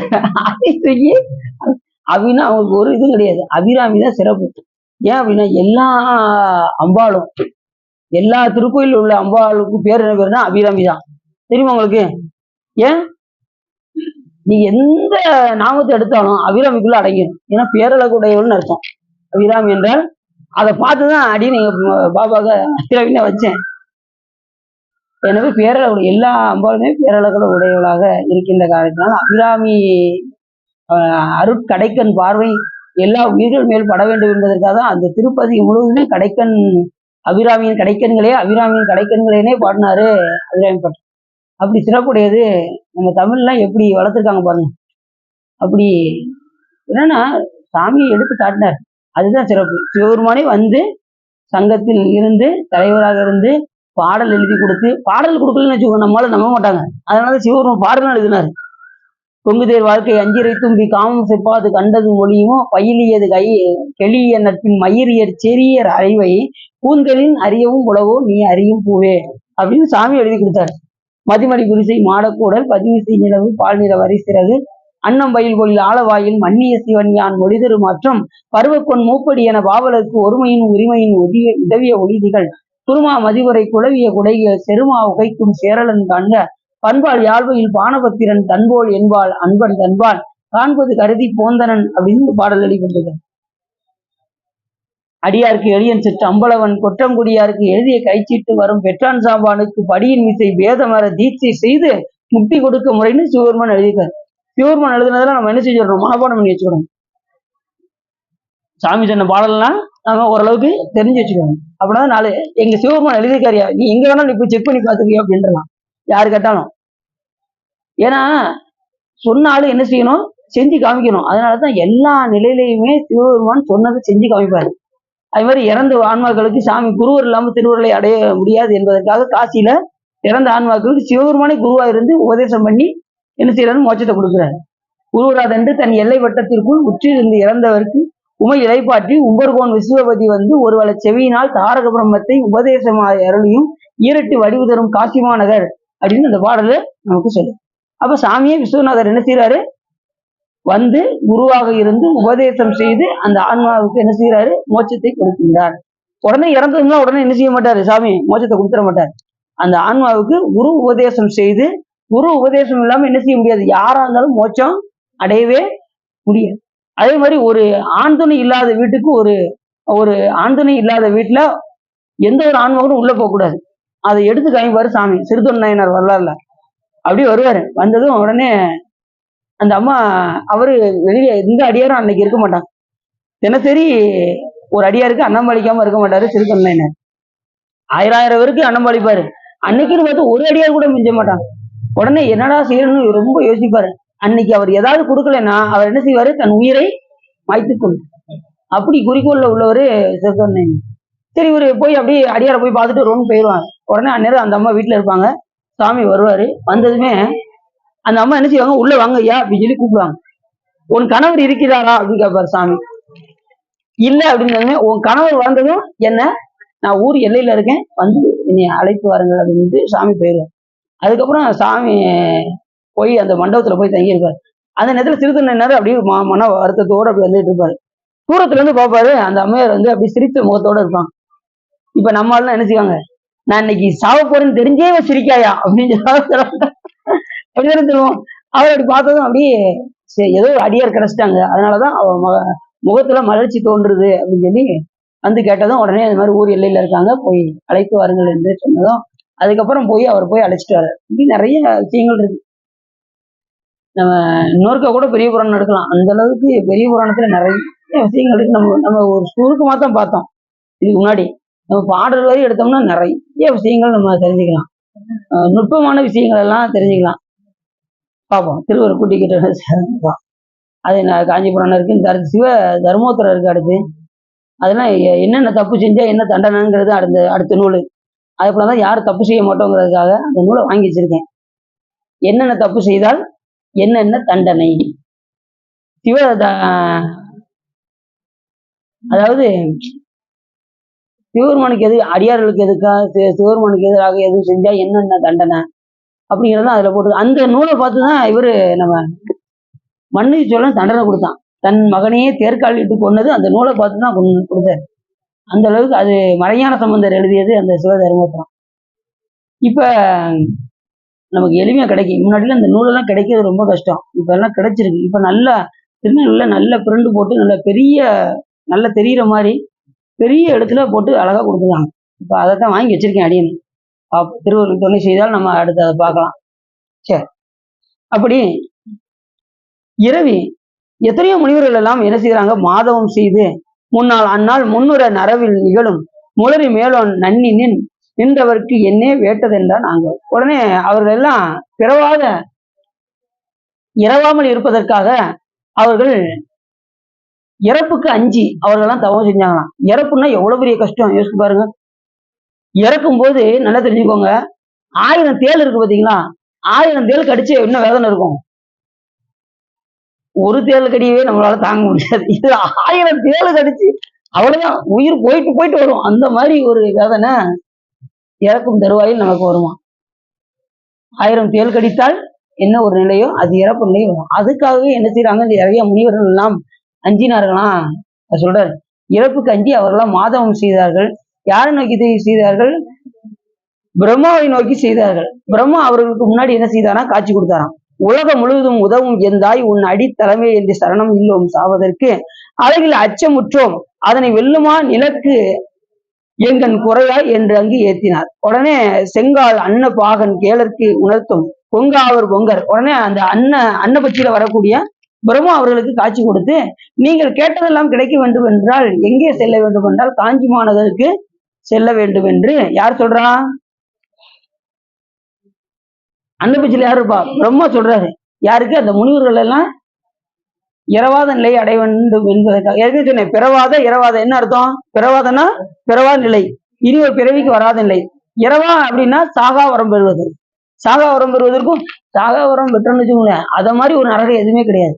எத்தனை வருஷம் நம்ம உயிரோடு இருந்தாலும், இப்ப நிறைய பேர் நினைக்கிறாங்க நான் 130 வயசு 40 வயசு வரைக்கும் இருக்கும்னு நினைக்கிறாங்க. இருந்தேன்னு வச்சுக்கோங்களேன், நம்மள ஒரு வழி பண்ணிடுவாங்க. நம்மள வீட்டுல எப்படா இது காலத்தை போய் சேராதா அப்படிம்பாங்க. அந்த அளவுக்கு நம்மள என்ன செய்வாங்க? ரொம்ப கொடுமைப்படுத்துவாங்க. நமக்கு சரியா சாப்பாடு கூட கொடுக்க மாட்டாங்க. அந்த நிலைமை ஆகி போயிடும். ஒரு எல்லைக்கு மேல நம்ம இருக்கிறதே ரொம்ப கஷ்டம்தான். ஆனா சாமி தான் நம்ம பார்க்கணும். நம்ம வயசு ஆக ஆக ஒவ்வொரு நிலையா மாறிட்டே வரும். முதல்ல நரை வரும், அப்புறம் திரை வரும், அப்புறம் உடல் நடுங்கும். அப்போ சாமிகளுக்கு உடல் சதம் ஆடிச்சுங்கிறாரு. சேக்கிர சாமி சொல்றாரு, சதம் ஆடிச்சான். 75 வயசுக்கு மேல சதம் ஆடினதான். அதோட பணி செஞ்சாராம் சேக்கிர சாமி சொல்றாரு. நாம கொஞ்சம் நடிக்கிட்டாலே கோயிலுக்கு நான் நாளைக்கு வரலாம்னு நினைக்கிறேங்க, எனக்கு காய்ச்சல் வர்ற மாதிரி இருக்கு, திடீர்னு டாக்டர்கிட்ட போய் ஊசி போடணும் அப்படின்னு நம்ம நினைப்போம். அவர் சதம் ஆடுனதுலயும் ஊர்ந்து போயிருக்காரு கைலாய மலைக்கு. இப்ப எவ்வளவு சிறப்பாருங்க. சொல்றாரு, சிந்தை இடையரா அன்பும் யாரு மேல? சிவபெருமான் மேல சிந்தை இடையறாத அன்பும் திருமேனி தண்ணில் அசைவும். அவர் உடம்புல என்ன ஆடுதான்? சத ஆடுதான். திருமேனி தண்ணில் அசைவும் தந்தை மிகையாம் கருத்தும் கையில் உளவார படையும் வந்தில் கண்ணீர் மலையும் வடிவில் பொலி திருநீரும். உடம்பெல்லாம் அப்படியே திருநீர் பூசி சிவப்பழமா இருந்தாராம் அப்பசாமி. எப்படி இருக்கும் பாருங்க. அப்படித்தானே இருக்கணும். அடியார்களை பார்த்தா எந்த அளவுக்கு விபூதி இருக்கிறாங்க நெத்தியில இருந்துகிட்டே இருக்கணும். யாரு பார்த்தாலும் உங்களை பார்த்து என்ன செய்யணும்? பேணி அணிபவருக்கு பெருமை கொடுப்பது நீர், வானம் தகைவது நீரு, மதியை தருவது நீரு, தேனம் தருவது நீரு, திரு ஆளவாயான் முகத்துக்கு பொலிவை கொடுப்பதே திருநீர் தான். நீங்க என்னதான் மேக்கப் பண்ணுங்க, நீங்க பவுடரை எவ்வளவு அடிச்சாலும் யாரும் ஒருத்தர் மதிக்க மாட்டாங்க. நீங்க பவுடர் அடிச்சு எடுத்துட்டு வந்தாலும் உங்க ஒருத்தர் பார்த்து வணக்கம் செலுத்த மாட்டாங்க. அதே நீங்க திருநீர் பூசிட்டு வாங்க, நீங்க பவுடரே அடிக்க வேண்டாம், திருநீர் மட்டும் பூசிட்டு வாங்க, உங்க எல்லாரும் கையெடுத்து கும்பிடுறாங்களா இல்லையான்னு மட்டும் பாருங்க. அதனாலதான் சொன்னாரு, பேணி அணிபவருக்கு பெருமை கொடுப்பது மதியை தருவது நீரு, மானம் தகைவது நீரு. எவ்வளவு சொல்றாரு, பாவம் அறுப்பது நீரு, நிறைய சொல்ற. அவலம் அறுப்பது நீரு, வருத்தம் தணிப்பது நீரு, வானம் அளிப்பது நீரு, எவ்வளவோ சொல்றாரு. இந்த பதிகம் முழுவதும் திருநீர் பதிகத்துல முக்கிய எளிமையா கொடுக்கக்கூடியது திருநீர் தான். இப்ப திருநீர் பூசுவதை காட்டணும், திருநீர் பூசுறவங்களை வணங்குறதுக்கு வருங்க, அதுக்கு டபுள் மடங்கு புண்ணியம். திருநீர் நாம் பூசுவது ஒரு நிலை, திருநீர் பூசுறவங்களை பார்த்து வணக்கம் செலுத்துறது 2 மடங்கு. எப்படி சிவபெருமானை கும்பிட்டா 1 மடங்கு, அவர் அடியார்களை கும்பிட்டா 2 மடங்கோ, அதே போல திருநீர் பூசுற பார்த்து வணங்குவது அவ்வளவு சிறப்பு. அதனாலதான் அந்த குயவனை பார்த்து திருநீர் பூசுறவங்களை பார்த்துட்டு நான் சாப்பிடுறேன் அப்படின்னு ஒரு கதை நம்ம ஏற்கனவே சொன்னோம்ல. அப்படி ஒரு நாள் என்ன ஆச்சு, ஒரு புதையில பார்த்துட்டு நான் பார்த்துட்டேன் அப்படின்னாரு. உடனே அவர் என்ன சொன்னாரு, நான் எடுத்ததுல பாதி உனக்கு தாரேன் அப்படின்னாரு. அப்போ திருநீரை பார்த்ததுக்கே அவருக்கு பாதி கிடைச்சதுன்னா அப்ப முழுசா அவர் நீர் அடிந்தால் எவ்வளவு கிடைக்கும்? சிவபெருமான்ட்ட வந்து எல்லாம் கொடுப்பாரா கொடுக்க மாட்டாராம்? பற்பத கூயும் பைம்பொன் மாளிகையும் பவளவாய அவர் பனைமுளையும் கற்பக முடி பொழிலும் முழுதுமாம் கங்கை கொண்ட சோலைச்சர். எது கேட்டாலும் கொடுப்பாரு சாமி. ஆனா இவ்வளவும் நம்ம கேட்கக்கூடாது. அதுதான் இப்போ அதுதான் பயிற்சியே இருக்கு. எது கேட்டாலும் கொடுப்பாரு சாமி. ஆனா நாம கேட்க வேண்டியது இறைவனுடைய அன்பை மட்டுமே. மற்ற எல்லாமே என்ன உண்டாகும்? பிறவிக்கு உட்படுது. நீங்க சாமிகிட்ட போய் எனக்கு மாளிகை எல்லாம் வேணும் அப்படின்னு சொல்லி கேட்டோம்னா அடுத்து அதுக்கு ஒரு பிறவியை கொடுத்து நம்ம அணுவிக்க வச்சிருவாரு. எப்படியாவது எப்படினாலும் கொடுத்துருவாரு. நீ ரொம்ப நாள் ஆண்வளத்தை கேட்டாலும் கொடுத்துருவாரு. அதுக்கு ஒரு பிறவியை கொடுப்பாரு. நீ என்னென்னலாம் லிஸ்ட் வச்சிருக்கீங்களோ அத்தனைக்கு ஒரு பிறவியை கொடுத்து சாமி அதை அனுபவிக்க வச்சுக்க. அப்ப நம்ம சாமிகிட்ட என்ன கேட்கணும்? அவனுடைய அன்பு ஒன்றை மட்டுமே கேட்கணும். மற்றதெல்லாம் கேட்டா பிறவிக்கு ரொம்ப அஞ்சணும். பிறவி வருவதற்கு நாம பிறவிக்கு அஞ்சுறோம். சில முனிவர்கள் என்ன செய்யறாங்க, இறப்பதற்கு அஞ்சுறாங்க. இங்க வந்து அதுதான் இப்ப சிறப்பு. அதனாலதான் இது இரவா தானப்படலும் பேரு. போன வட்டம் பிறவா தானப்படணும், இப்ப வந்து இரவா தானப்படணும். அப்படி சாகா வரம் பெற்றவர்கள்லாம் யார் யாரு அப்படின்னா, மார்க்கண்டேயர் இருக்காரு, அடுத்து யார் யாருக்கா அனுமர் இருக்காரு, தெரிஞ்ச அசுத்தாமன் தான் அசுத்தாமன் ரொம்ப நல்லவன். துரோணாச்சாரியுடைய பையன். அர்ஜுனனும் கர்ணனுக்கும் நிகராக வில் வித்தையில ரொம்ப சிறந்து விளங்குவான். என்ன, கௌரவரோடு சேர்ந்து கெட்டு போயிட்டாரு. அதுதான் வித்தியாசம். பாண்டவரோடு சேர்ந்து இருந்தானா நல்லவனா வந்திருப்பாரு. நாம சேர்க்கிற சேர்க்கையில தான் இருக்கு. அதனாலதான் நம்ம அடியார்கள்லாம் யார்கிட்ட சேரணும்னா அடியார்களோடு சேர்ந்து இருக்கணும், மற்றவர்களோடு நம்ம சேரக்கூடாதுங்கிற சொல்ற கருத்து என்னன்னா, மற்றவர்களோடு சேர்ந்தால் நமக்கு அந்த உலக இன்ப நாட்டம் அப்படியே வந்து அவங்க கூடயே அப்படியே போயிரும். கீழ்நிலைக்கு ரொம்ப கீழே சாக்கடைக்கு போயிரும். நாம இருக்க இருக்க யாருக்கிட்ட போய்கிட்டு இருக்கோம்? சிவபெருமான் கிட்ட போய்கிட்டு இருக்கோம். அப்ப நம்மளுடைய எண்ணங்கள்லாம் எப்படி இருக்கணும்? நம்ம அடியார்கள் கூடயே அவங்க கூடயே சேர்ந்து பழகி பழகி பழகி பழகி அடியோரோடு கூட்டிய அதிசயம் கண்டாவே என்று மாணிக்கவாசக பெருமான் சொல்வதற்கிறாங்க. நம்ம எண்ணங்களும் செயல்களும் அந்த நிலையிலேயே போயிடணும். இப்ப நீங்க அடியார்களோடு இல்லாம நீங்க வீட்டுல இருந்து பாருங்களேன், உங்களுக்கு என்ன தெரியுமா? முதல்ல சினிமா பாட்டை தான் நீங்க பார்ப்பீங்க. நீங்க எங்க வேணாலும் நீங்க போய் செக் பண்ணி பார்த்துக்கோங்க. சினிமா பாட்டை தான் நோக்கம். அடுத்து என்ன நோக்கம் சொல்லுங்க பார்ப்போம். அடுத்து பக்கத்து வீட்டுக்காரங்களை கூப்பிட்டு புரணி பேசக்கூடிய நிலை தான் வரும். நீங்க எங்க வேணாலும் போய் செக் பண்ணி பார்த்துக்கோங்க. அடுத்த நிமிஷமே அதுதான் வரும். ஏன்னா இதை விட்டாச்சுன்னா அடுத்த நிலை எது? உலகம் தானே, அதைத்தான் போய் பற்றும். உயிர் ஏதாவது ஒண்ணு பற்றியே தான் நிற்கும். ஒண்ணு சிவத்தை பற்றும், இல்லைன்னா உலகத்தை பற்றும். எதையாவது ஒண்ணு பற்றியே நிற்கும். அதனாலதான் நான் அடிக்கடி சொல்ற காரணம், அடியாரோடு சேர்ந்துருங்க, மற்றவரோடு சேர்ந்தால் நமக்கு வினை நிறைய ஏற ஆரம்பிச்சோம். சாமி 200 வரையும் அனுப்பிச்சிட்டு வான்னு இங்க கொடுத்தா நம்ம 1000 கணக்கு நம்ம மறுபடியும் ஏற்றி கொண்டு போனோம்னா சாமி என்ன செய்வார் சொல்லுங்க பார்ப்போம். அடா பாவி, உனக்கு நான் 200 தாடா கொடுத்தேன், நீ 1000 கொண்டு வச்சிருக்கியறான்னு சொல்லி சாமி என்ன செய்வாரு? பிறவி கொடுக்கறதுக்கு சிவபெருமான் அஞ்சவே மாட்டார். அதை மட்டும் ஞாபகம் வச்சுக்கோங்க. பிறவி கொடுக்கறதுக்கு சலிப்பறியா தன்மையன். அதுல வந்து சாமி ஸ்ட்ராங்கா இருப்பார். இந்த உயிர் பக்குவம் வரும் வரை சிவபெருமான் பிறப்பு கொடுத்து கொண்டே இருப்பார். அந்த பக்குவத்தை நாம் என்ன செய்யணும்? எடுத்து இந்த பிறவிலேயே நாம் அதை பெற வேண்டும் என்றால் அவருடைய புகழை எந்த நேரமும் கேட்டுக்கிட்டே இருங்க. சாமியுடைய புகழை கேட்டுக்கொண்டே இருந்தால்தான் நமக்கு அதுல இருந்து நம்ம தப்பிக்கிறதுக்கு உண்டான வாய்ப்புகள் இருக்கு. திருமுறையில் தொடர்புலே இருக்கான், அடியார்கள் தொடர்புலே இருங்க. சிவ சம்பந்தமாகவே இருந்தால் நம்ம எந்த வினையும் நம்மை வந்து ஒன்றும் பந்திக்காது என்பதை நம்ம தெரிஞ்சுச்சா? அப்ப அவர் சொல்றாரு, அன்னபாகன் கேளா ஏத்து உணர்ந்து பொங்கார் பொங்கார் காஞ்சி நன்னி கோமலை பங்கார். அம்பதையாரு உமைபாகனாக இருக்கக்கூடிய சிவபெருமான இந்த இடத்துல சொல்றாரு, கோமலை பங்கார் ஆதி பகவன் பாதம். இப்ப இதுலயே சொல்லிட்டாரு, ஆதி பகவன்னா யாரு?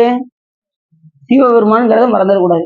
எத்தனையோ பேர்கள் திருக்குறளை கையில எடுத்துக்கிட்டு இது எங்க சமயத்துக்காக சொல்லப்பட்டது, ஆளாளுக்கு ஒரு திருக்குறளுக்கு விளக்கம் சொல்றாங்க. இப்ப இது சைவ நூல்தான்ங்கிறதுக்கு நிறைய பாட்டுல திருவள்ளுவர் தாமரை கண்ணான் உலகு அப்படின்னா என்ன அர்த்தம்? தாமரை கண்ணன் யாரு? தாமரை கண்ணான் உலகுன்னா கிருஷ்ணர் உலகம், வைகுண்டம். வைகுண்டத்தை அந்த இடத்துல சொல்றாரு. அவர் வந்து யாரு? சிவபெருமான வழிபட்டான்னு சொல்லி திருக்குறளை உள் வச்சு சொல்றாரு நிறைய இடத்துல. இப்ப அது மாதிரி 10 பாட்டுலையும் நீங்க எடுத்துக்கிட்டீங்கன்னா சுவாமியுடைய அந்த ஒவ்வொரு பாட்டுலையும் சொல்லுவாரு என் குணத்தான் அப்படின்னு சிவபெருமான் ஒருத்தர் தான் சொல்லணும். அந்த தாமரைக்கண்ணான் உலகு உள்ள இது திருமாலை யாரை ஏற்றி போட்டுறாரு? சிவபெருமானை ஏற்றி போட்டுக்கிட்டாரு சொல்றாரு. அது மாதிரி யார்கிட்ட போய் பிறவாமை கேட்பாங்க? சிவபெருமான்ட்ட தான் பிறவாமை கேட்பாங்க. அதான் வேண்டுங்கால் வேண்டும் பிறவாமை மற்றவையான் வேண்டாமை வேண்ட வரும் அப்படின்னு அதையும் சொல்றாரு. மத்த எந்த சமயமும் பிறவாமை பத்தி சொல்லல. நம்ம சைவ சமயத்துல மட்டும்தான் பிறவாமை பத்தி சொல்லியிருக்கு. அப்ப இதுல இருந்து தெரிஞ்சுக்கலாம் சிவபெருமானை பத்தி தான் அவர் நிறைய பேசியிருக்காருன்னு சொல்லி. 2வது, கோளில் பொறியியல் குணமிலவே என் குணத்தான் தாளை வணங்கா தலை. 8 குணமுடைய இறைவன் யாருன்னா சிவபெருமான் ஒருத்தர் தான். வேற யாருக்குமே அந்த 8 குணம் கிடையாது. நீங்க எங்க போய் நீங்க எதனாலும் செக் பண்ணி பாத்துக்கோங்க. யாருமே இந்த எண்குணத்தை பத்தி பேசலாம். அதனாலதான் இப்படி இருக்கிறதுனாலதான் அவர் எண்குணத்தை மாணிக்கவாசக பெருமான் சொல்றாரு, இயக்குமாறு 64 வரை எண்குணம் செய்த ஈசனே. இப்படி எல்லா அருளாளர்களுமே சொல்லக்கூடிய கருத்து சிவபெருமானை எப்படி ஏற்றி போட்டுறாங்க பாருங்க. அதனால தனக்கு உமையில்லாதான் தாழ் சேர்ந்தார்களால் மனக்கவலை மாற்றல் யாராலையும் மனக்கவலையை போக்க முடியாது. தனக்கு ஓமை இல்லாதான் தாளாகிய திருவடியை யார் சார்கின்றார்களோ, தனக்கு ஒப்பிட்டு எந்த தெய்வத்தையும் சொல்ல முடியாத ஒரு கடவுள் யாருன்னா சிவபெருமான் ஒருத்தர் தான். அவருடைய தாளாகிய திருவடியை யார் பற்றுகின்றார்களோ அவர்களுக்கு தான் மனக்கவலை நீங்கும், மற்றவர்களுக்கு நீங்குவது அரிது அப்படின்ட்டு. தனக்கு ஊமை இல்லாதான் தாழ் சேர்ந்தார்களால் மனக்கவலை மாற்றல் அரிது. யாராலையும் மாற்ற முடியாது. சிவபெருமான் ஒருத்தர் தான் நம்ம மனக்கவலைனா. அப்படி ஆதி பகவன் பாதம் வழிபடின் அங்கே இதனை பெறலாம் என்று அந்த முனிவர்களுக்கெல்லாம் யார் சொன்னார்?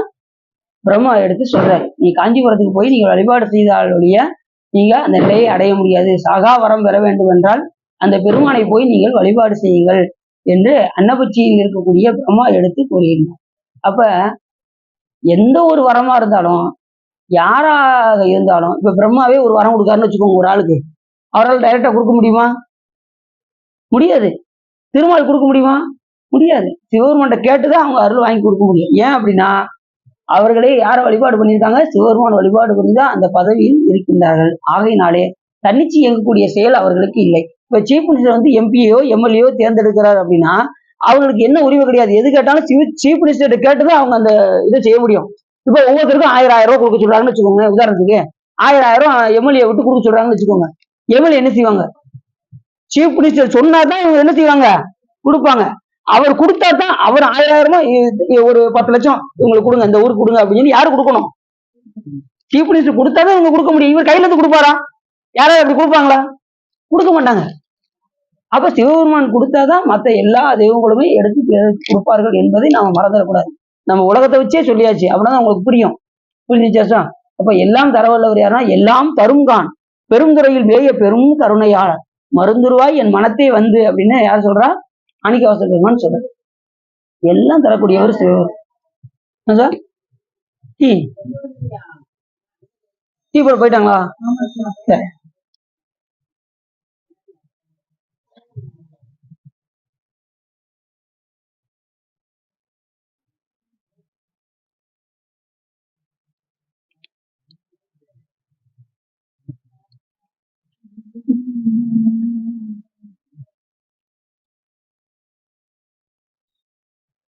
அகர முதல எழுத்தெல்லாம் ஆதி நல்லா தெரியுமா?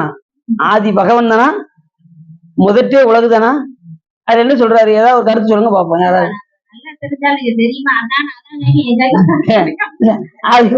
இல்ல அப்படிதான் நீங்க வந்து ஸ்ட்ராங்கா சொல்லணும். அதுவே ஆதி பகவன் சிவபெருமான் தான் அப்படின்னு அடிச்சிடும்.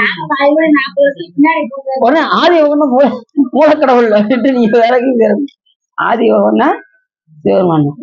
அது என்ன சொல்றாரு? அகர முதல எழுத்தெல்லாம் ஆதி பகவன் முதற்றே உலகு. இந்த எழுத்துக்களுக்கு முதன்மையாக திகழ்வதுன்னா அகரம். அதனால இந்த உலகுக்கெல்லாம் முதலாக திகழ்பவர் சிவபெருமான். ஆதி பகவானாக வழங்கக்கூடிய சிவபெருமானே இந்த உலகுக்கெல்லாம் முதல் கடவுள் அப்படின்னு யார் சொல்றா? வள்ளுவர் சொல்ற. எழுத்துக்களுக்கு முதன்மை அகரம். நீங்க எந்த ஒரு எழுத்து சொன்னாலும் அது அகரத்துல இருந்து தான் ஆரம்பிக்கும். அகரம் உகரம் மகரம். அகரம் என்பது படைத்தல், உகரம் என்பது காத்தல், மகரம் என்பது அகரம் உகரம், மகரம் என்பது அழித்தல். அதனாலதான் ஊனம் வந்து எதுல வருது? நடுவுல வருதான். அந்த வச்சே ஒரு பதிவே பண்ணாரு நம்ம சுந்தரம் சாமி. உரைப்பார் உரைக்க உள்வார் உள்ளத்துள் இருக்கும் உச்சியாய் அப்படின்னு அந்த பதியத்தை பாடிதான் முதல்ல உண்ட பாலகனை விடுப்பாரு நமது சுந்தரம் சாமி. எல்லாம் ஊனாலே பாடியிருப்பாரு. அப்படி பாடி, ஏன்னா ஊனம் எதை குறிக்கும்? காத்தலை குறிக்கும். அகரம் உகரம் மகரம். அந்த உகரம் என்பது காத்தல். அதை வச்சே பாடி என்ன செஞ்சாரு? அந்த முதலை கொண்ட பாலகனை மீட்டார் நம்ம சுந்தரம். அப்படி ஆதி பகவன் முதற்றே உலகு என்று கொள்வதற்கிறாங்க. ஆதிபகனாக அவனுடைய பாதம் வழிபடின் அங்கே இதனை பெறலாம் என்று யார் சொல்றா? பிரம்மா சொல்றாரு. அப்படி சொன்னதுமே அன்னத்தோன்றல் அடிகள் போற்றி உடனே அவற்றிலிருந்து விடைபெற்று கொண்டு அன்னபட்சியில் இருக்கக்கூடிய பிரம்மாவிடம் இருந்து விடைபெற்று கொண்டு விடைகொடு நன்னர் காஞ்சி நகரம் நன்னி நாயகனை தாவித்து ஏத்தி சாவா மாட்சியின் மன்ன பெம்மான் உதவ பெற்று வாழ்ந்தனர். உடனே என்ன செஞ்சாங்க? இங்க வந்து உடனே வந்தது உடனே எல்லாம் பண்ணல. வந்தது சிவலிங்கத்தை ஸ்தாபனம் செய்தார். யாரு? அந்த முனிவர்கள் எல்லாம் சிவலிங்கத்தை ஸ்தாபனம் செய்து, ஸ்தாபனம் செய்யறதுன்னா சும்மா ஸ்தாபனம் செய்ய முடியுமானா கிடையாது. அந்த எந்த ஒரு மூர்த்தம் வந்தாலும் அதை என்ன செய்யணும்? ஆவாகனம், ஸ்தாபனம், சந்நிரோதனம், சன்னிதானம் என்று அதை என்ன செய்யணும்? அதுக்குரிய இதை நிறுவனம். இப்ப சிவலிங்கத்துல சுவாமி இருப்பாரா இருக்க மாட்டாரான்னா, சாமி அதுல இருப்பாரு. ஆனா சிவ பூஜை செய்யறவங்களுக்கு தெரியும், வெறும் மூர்த்தி தான் இருக்கும். சிவலிங்கத்துல என்ன இருக்கும்? மூர்த்தி இருக்கும். மூர்த்திமான் அதுக்குள்ள இருக்க மாட்டார்.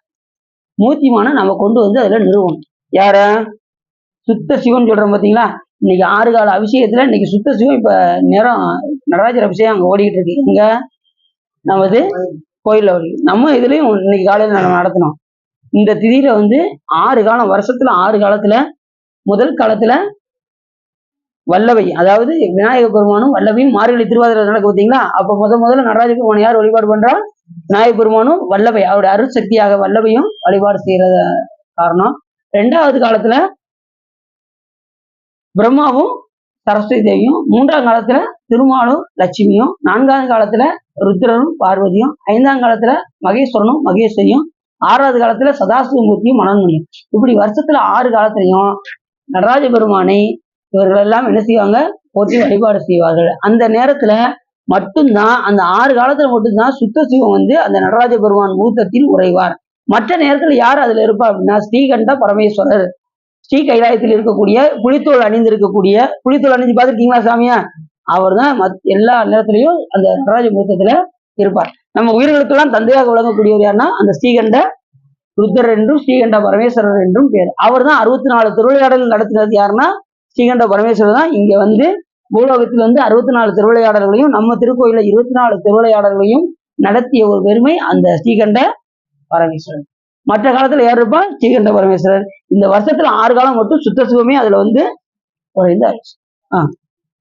புரிஞ்சிச்சா அவங்களுக்கு? அப்ப இந்த நேரத்துல யார் இருப்பா? சுத்த சிவம் அதுல உறைஞ்சிருக்காரு. இந்த மாதிரி நேரத்துல நம்ம நடராஜ பெருமானை மூர்த்தத்தை வழிபாடு செய்யும் போது இந்த நேரத்துல நீ என்ன கேட்கணும்? சாமிகிட்ட அன்பை காக்கணும். சாமி உங்களால அறிஞ்சு வர மாதிரி எனக்கு செய்ய அப்படின்னு சொல்லி நம்ம கேட்டோம்னா உடனே சாமி நமக்கு செய்வார். புரிஞ்சிச்சா?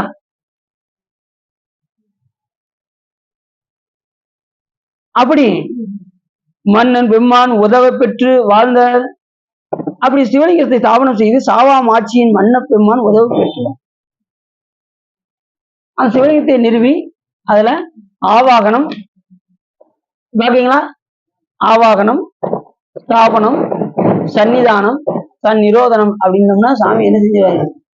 அதுல வந்து நிறுவி சாமி அந்த இதுல இப்ப சொல்றதே சாமி நேரம் இங்க வந்திருப்பாரு. இப்படி வச்சதுக்கு சாமி இங்க உரைச்சு இருப்பாரு. அதுக்கு அவ்வளவு சிறப்பு. இந்த முத்திரையை வச்சு வச்சோம்னா சாமி அதுல உடனே ஆசனம், அவருக்கு ஆசனம் கொடுத்து ஆசனாய நம, சிவமூர்த்திய நம, ஓம் காம் ஹோம் வித்ய தேவகாய நம அப்படின்னு அவருக்கு உடம்பு கொடுத்து அந்த சிவலிங்க மூர்த்திக்கு உடம்பு கொடுத்து ஓம் கம் வித்ய தேவகாயம் ஓம் கம் நேத்ரோப்பிய நமன்னு சொல்லி சாமிக்கு முக்கண்ணை எல்லாம் கொடுத்து அப்படியே சிவபெருமான அங்கே உரை நிறுவி சதாசிவமூர்த்தியை 5 முகத்தோடு அதில் நிறுவி நாம் என்ன செய்ய வேண்டும்? அதில் நாம் வழிபாடு செய்ய வேண்டும். அப்படிதான் சிவலிங்க மூர்த்தத்துல மூர்த்தி இருப்பாரு. மூர்த்திமானம் நாம கொண்டு வந்து அதில் நிறுவ வேண்டும். நிறுவிதான் நம்ம சிவ பூஜை பண்ணணும். அதுக்கு முன்னாடி எப்படின்னா கடைசி எல்லா சிவ பூஜை முடிஞ்சதுக்கு அப்புறம் ஓம் இருதாயனம் சொல்லி ஒடிக்கிறணும். சாமிய நமக்குள்ள ஒடிக்கணும். அப்ப அதுக்கப்புறம் அது இதா இருக்கும், மூர்த்தி மட்டும் இருக்கும். அப்படியே எடுத்து பெட்டிக்குள்ள சில நேரம் பார்த்தீங்கன்னா சிலவர் வெளியூருக்குலாம் சிலவர் எடுத்துட்டு போகாதவங்களாம் இருக்காங்க. இந்த பெட்டியோட வெளியில எடுத்துட்டு போனா சிறப்பு. சிலவர் என்ன செய்யறாங்க? பயந்துகிட்டு கொண்டு போனா தொலைஞ்சிருமோ அப்படின்னு பயப்படுறாங்க. நல்ல பயம் வரக்கூடாது. வெளியில கொண்டு தைரியமா எடுத்துட்டு போய் நம்ம வழிபாடு செய்து பழகணும். அப்படின்னாதான் நம்ம ரொம்ப சிறப்பா இருக்கு. என்னன்னா எந்த நிலையில அந்த உயிர் வேற, நம்ம உயிர் வேற கிடையாது, அந்த சிவலிங்கம் வேற கிடையாது. ரெண்டும் ஒண்ணுதான். நம்ம ஆன்மா தான் அங்க சிவலிங்கமாக அங்க இருக்கிறது. அதான் சித்த தெல்ல தெரிந்தாருக்கு ஜீவனே சிவலிங்கம் சொல்றாருல. நம்ம யாரு? நம்ம திருமலை என்ன சொல்றாரு? அப்படி அந்த சிவலிங்கத்தை நம்ம உயிர் போல் வைத்து பாதுகாக்க வேண்டும். குருநாதர் கொடுத்த அந்த சிவலிங்கத்தை நாம் இல்லத்தில் வைத்து எங்க போனாலும் நாம வெளியூருக்கு போனாலும் அதையும் கொண்டு போகணும். நம்ம கொண்டு போய் பூசிக்கணும். நாம 3 வேளை சாப்பிட்றோம்ல, அது மாதிரி சாமிக்கு சாப்பாடு கொடுக்கணும்ல, பட்டினி போட்டக்கூடாதுல்ல. அதனால எங்க போனாலும் இருக்கும். அதுவும் இந்த ஏர்போர்ட்ல அவங்க செக் பண்றதை பார்த்தா நமக்கு மட்டும் ஸ்பெஷலா ஒரு மணி நேரம் வேணும். அதுக்காகவே ஒரு 3-4 மணி நேரத்துக்கு முன்னாடி போயிடுறது ஏர்போர்ட்டுக்கு வந்து. வழக்கமா என்ன செய்வாங்க? அது உள்ள பிரிண்ட் ஆகி வெளியே வரும். நம்ம பேக்க மட்டும் இப்படி தனியா எல்லா பேக்கும் நேரம் வரும். நம்ம பேக்க மட்டும் இப்படி சைடு அந்த செக் பண்ண அந்த சைடு போயிடும். அது நேரம் அதுக்கு முன்னாடி நிக்கணும். நம்ம பேக் வர்ற வரைக்கும் இப்படி நின்றுட்டே இருக்கணும். நம்ம பேக் வரும், ஓப்பன் அப்படிம்பாங்க. உடனே எடுத்து எல்லாத்தையும் காமிக்கணும். பூரா மெட்டலா இருக்கும். மணி இருக்கும், அவசியம் பண்றது எல்லாமே இருக்கும். எல்லாம் எடுத்து காமிச்சதுக்கு அப்புறம் ஒரு வட்டம் எப்பயுமே நான் இந்த மாப்பொடி மஞ்சள் பொடிலாம் உள்ள வச்சிருப்பேன். அன்னைக்குன்னு பார்த்து ஒரு வட்டம் நேபாளத்துக்கு போகும்போது என்ன செஞ்சுட்டேன், அந்த பொடியெல்லாம் மேட்டாப்ல வச்சுட்டேன் அவசரத்துல. அது செக் பண்ணி வெளியில வந்து அவங்க என்னமோ அராய் கடத்துறான் போலுக்கு அப்படின்னு நினைச்சிட்டு அவங்க என்ன செஞ்சாங்க, தனியா கூப்பிட்டாங்க, ரூமுக்கு உள்ள கூட்டு போயிட்டாங்க. பெங்களூர்ல வச்சு செக் பண்ணாங்க, உள்ள கூட்டு போனாங்க. ஒரு 10 பேர் வரிசை இருந்தாங்க. இன்னைக்கு அடிக்கிட்டா போனாங்க உங்களுக்கு அப்படின்னு ரொம்ப பயந்து அடிது. உடனே எடுத்து ஒன்னொன்னா காமிச்சாங்க. மாப்பிடி எடுத்து பார்த்தாங்க, மோந்து பார்த்தாங்க. மோந்து பார்த்ததுமே அத்தனை பொடி கீழே போட்டு வந்துட்டேன். மோந்து பார்த்தா சாமிக்கு அபிஷேகம் பண்ணலாமா? அவங்க எல்லாத்தையும் மோந்து பார்த்தாங்க. மோந்து பார்த்துட்டு கீழே போட்டு செலா அப்படின்ட்டாங்க. அவங்களுக்கு கிடைக்கலையா, அவங்க அவங்க செலா அப்படின்ட்டாங்க. சாமி அபிஷேக் பொடி அப்படின்னு வந்து உடனே அவங்க எடுத்துட்டு கிளம்பு அப்படின்ட்டாங்க. உடனே எடுத்துட்டு விட்டா போதுண்டா சாமி அப்படின்ட்டு வேகமா எடுத்துட்டு வந்தாச்சு. அது அவங்க மேலே குத்தம் இல்லை, அவங்க எல்லாம் செக் பண்ணி தான் விடுவாங்க. இருந்தாலும் நம்ம அபிஷேகம் பண்றதுனால அதுல இருந்து அபிஷேக பொடி எடுத்துட்டு போறது இல்லை. நாங்க என்ன கிடைக்குதோ அங்க பால் எது கிடைக்குதோ அங்க போய் நம்ம வாங்கி அபிஷேகம் பண்ணிக்கிறது. இந்த மாதிரி வில்வத்துக்கு ஒன்றும் சொல்ல மாட்டாங்க. வில்வ இலையை காமிச்சோம்னா வில்வ இலை அர்ச்சனைக்கு எப்படி சொன்னோம்னா விட்டுருவாங்க, போய் கொண்டு போப்பா அப்படின்றாங்க. சரி, இப்படி எல்லா நிலையிலும் நம்ம எப்படியாவது என்ன செஞ்சிடணும், சாமியை கொண்டு போய் எங்க போனாலும் நாம போனாலும், ஏன்னா சிவபெருமானை பூசிக்காம நம்ம என்ன செய்ய முடியாது. நம்ம உயிர் வேறல அவர் அது வேறலாம் சொன்ன பார்த்தீங்களா, அதே மாதிரி சாமியை நம்ம பேணி நம்ம அதை வழிபாடு செய்யணும். நம்ம உடம்பை எப்படி பேணுறோமோ அதே போல சிவலிங்கத்தையும் பேணி வழிபாடு செய்யணும். அப்படி பேணி வழிபாடு செய்தால் நம்மளை நினைச்ச இடத்துக்கெல்லாம் சாமி என்ன செய்வாரு, காட்டாதவெல்லாம் காட்டி பின் சிவம் காட்டி தாழ்கா மறைகள் காட்டி எல்லாத்தையும் காட்டுவாரு சிவம். புரிஞ்சிச்சு அவங்களுக்கு?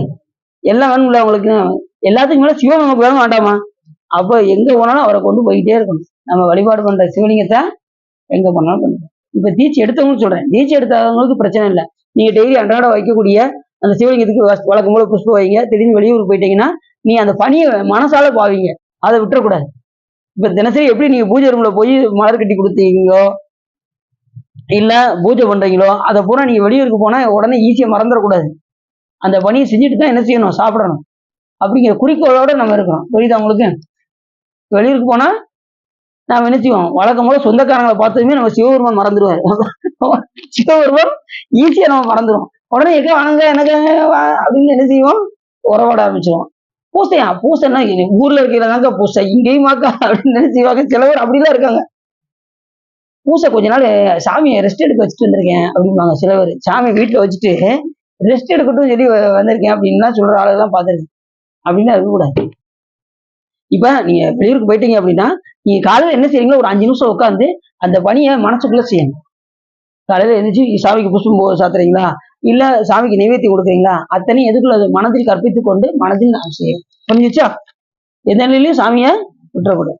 சரி, இப்ப நீங்க அம்மா அப்பா போனீங்களா சார், இது அந்த நேரத்துல நீங்க வீட்டுல செய்ய பூஜையெல்லாம் நீங்க அங்க வச்சு நீங்க வாசத்துல வச்சு நீங்க செய்யணும். மனசுக்குள்ள கற்பித்துக் கொண்டு செய்யணும். யாரா இருந்தாலும் சரி, எங்க வெளியூர் போனாலும் சரி அப்படிதான் செய்யணும்.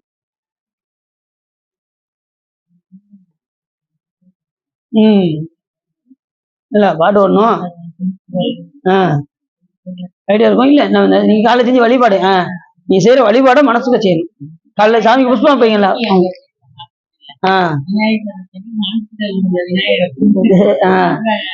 வழிபாடு பண்ணீங்களா? சரி சரி.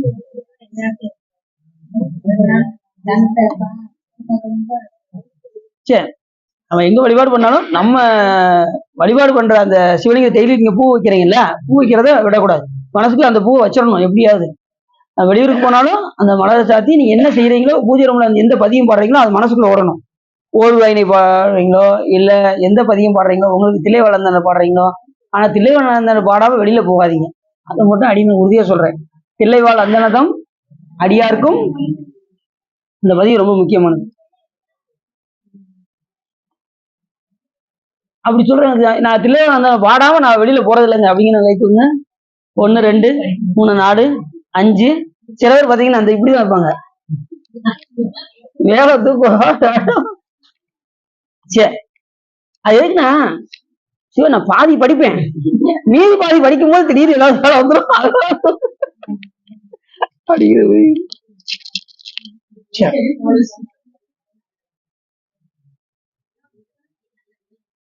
சரி,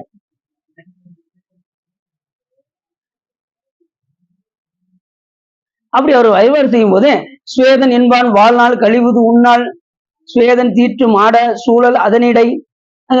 சுவேதன் இப்ப இப்படி சாகா வரம் பெற்றவர்லாம் சுவேதன் என்றவரும் மார்க்கண்டேயர் என்றவர்கள்லாம் என்ன செய்யறாங்க, இந்த காஞ்சிபுரத்தில் வந்து வழிபாடு செய்து அவர்கள் சாகா நிலையை பெற்றிருக்கின்றார்கள் என்று நமக்கு புராணம் சொல்லுது. சுவேதன் என்பவன்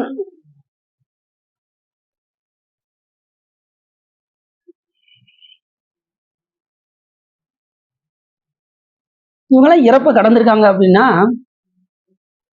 ஆனா மோட்ச இடையில சாகா வரம் பெற்றிருக்காங்க, இவங்க சிறஞ்சிலியா இருந்திருக்காங்க. சுவேதன் அப்படிங்கிறவரு என்ன செஞ்சிருக்காரு, இங்க வந்து வழிபாடு செய்து இங்க நோன்புட்டு சுவேதன் ஏற்றன் நீத்தான் இரவி துன்பமே. அதாவது இதே மாதிரி பாத்தீங்கன்னா சுவேதனேஸ்வரர்னு சொல்லி நம்ம திரு வெண்காட்டுல சாமி பேரு சுவேதாரண்யேஸ்வரர் சாமி பேரு. அம்பியை வந்து பிரம்ம பிரம்ம வித்யாம்பிகை. அம்பாள் வந்து பிரம்ம வித்யாம்பிகை. சாமி பேர் வந்து ஸ்வேதாரண்யேஸ்வரர். ஸ்வேதாரண்யம்னு என்ன அர்த்தம் அப்படின்னா வெண்மை, அதாவது தூய்மையானவர் நடக்கும்.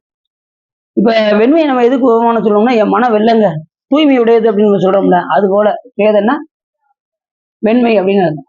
ஸ்வேதன் ஸ்வேதா அப்படின்னு நினைக்கிறாங்களா பேர் வந்து, உங்க பாபா பேர் என்ன ஸ்வேதா அப்படின்ட்டாங்கல்ல, ஸ்வேதன்னா அந்த வெண்மைக்கு.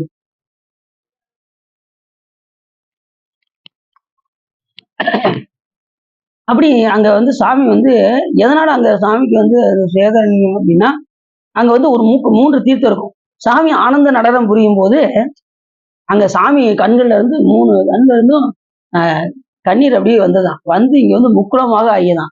சூரிய தீர்த்தம், சந்திர தீர்த்தம், அக்னி தீர்த்தம் என்று இந்த 3 தீர்த்தம் எதுல உருவாகியது? திருவெண்காட்டுல. அதனால இது புதன் தலம் என்று பெயர். திருவெண்காடு புதன் தலம் என்று பெயர். அங்கே சாமி வந்து பாத்தீங்கன்னா பிரம்மாவை நோக்கி அசுரன் தவம் செய்வான். தவம் செய்யும் போது அவன் என்ன பண்ணுவான்? பிரம்மா வரம் வாங்கி தேவர்கள் எல்லாம் துன்புறுத்தான். அதுக்கப்புறம் சாமிகிட்ட வரம் கேட்டு என்ன செய்வான்? சாமிகிட்ட இருந்து எல்லையில்லாத அருளை பெற்று மறுபடியும் ரிஷப வாகனரே என்ன செய்வான்? காயப்படுத்தும். ரிஷப வாகனத்தில் நந்திய பெருமானையே காயப்படுத்தணும். உடனே சிவபெருமான்கிட்ட வந்து அவர் முறையிட, உடனே சிவபெருமான் ஒரு மாதிரி அகோரமூர்த்தி வடிவம் எடுப்பார். சாமி என்ன செய்வாரு? சாமிக்கு ஒரு முகம் வந்து என்ன முகம்னா, அந்த 5 முகத்துல ஒரு முகம் வந்து அகோர முகம். அந்த முகத்தை எடுத்ததுமே அப்படியே பணிந்து சண்டை கூட போட மாட்டானா, உடனே பணிஞ்சிருவானா அந்த அசுரன். அந்த நேரத்துல அந்த அகோரமூர்த்தி வடிவத்தை எடுத்து கொண்டு வந்தது இந்த திருக்கோயில்ல ஒரு தனி சன்னதியாக வச்சிருப்பாங்க. எங்க? திருவெண்காட்டுல. திருவெண்காடு அங்க போய் அந்த முக்குளத்துல யாரு மூழ்கின்றார்களோ அவர்களுக்கு குழந்தை இல்லாதவர்களுக்கு குழந்தை பாக்கியம் கிடைக்கும். இங்கதான் வந்து வழிபாடு செஞ்சாரு நம்ம மெய்கண்டாருடைய அப்பா. அவரு இவர் பார்த்தார்ல, நம்ம சகல ஆகம பண்டிதராக விளங்கக்கூடிய அருளந்தி சிவாச்சாரியார் ரொம்ப நாளா இது மெய்கண்டாருடைய அப்பாவுக்கு குழந்தை இல்லை. உடனே இவர் குருவாக விளங்கக்கூடிய சகல ஆகம பண்டிதர்கிட்ட கேட்கும் போது அவரு திருமொழியில் எடுத்து பார்ப்போம் அப்படின்னு சொல்லி அந்த ஏடு எடுத்து பார்த்தாரு. அதுல இந்த பதியம் தான் வந்தது. திருவெண்காட்டு பதியம்.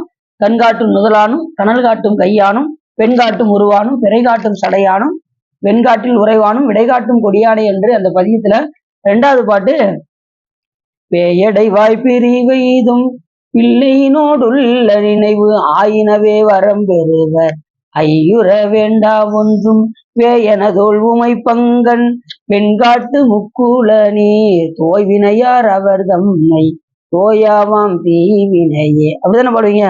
பேராதுல பாடுவீங்களா? அதாவது என்ன சொல்றாரு? பேயடைவாய் பிரிவெய்தும் பிள்ளையினோடு உள்ள நினைவு ஆயினமே வரம் பெறுவர். சந்தேகப்பட்டு நீங்க பாட வேண்டாம். சந்தேகம் இல்லாம ஐயுற வேண்டாம் ஒன்றும் வேயன தோல் மொய்ப்பங்கன் வெண்காட்டு முக்குள நீர். வெண்காட்டுல இருக்கக்கூடிய 3 நீர்லையும் யார் வந்து நீராடி இந்த பதியத்தை பாடுகின்றார்கள் அவர்களுக்கு என்ன கிடைக்கும்? குழந்தை பாக்கியம் கட்டாயமாக கிடைக்கும் என்று நம்பி நீங்கள் என்ன செய்யுங்கள்? இந்த தளத்தில் போய் வழிபாடு செய்யுங்கள் என்று ஞானசம்பந்த பெருமான் இந்த பதியத்துல பாடுறாரு.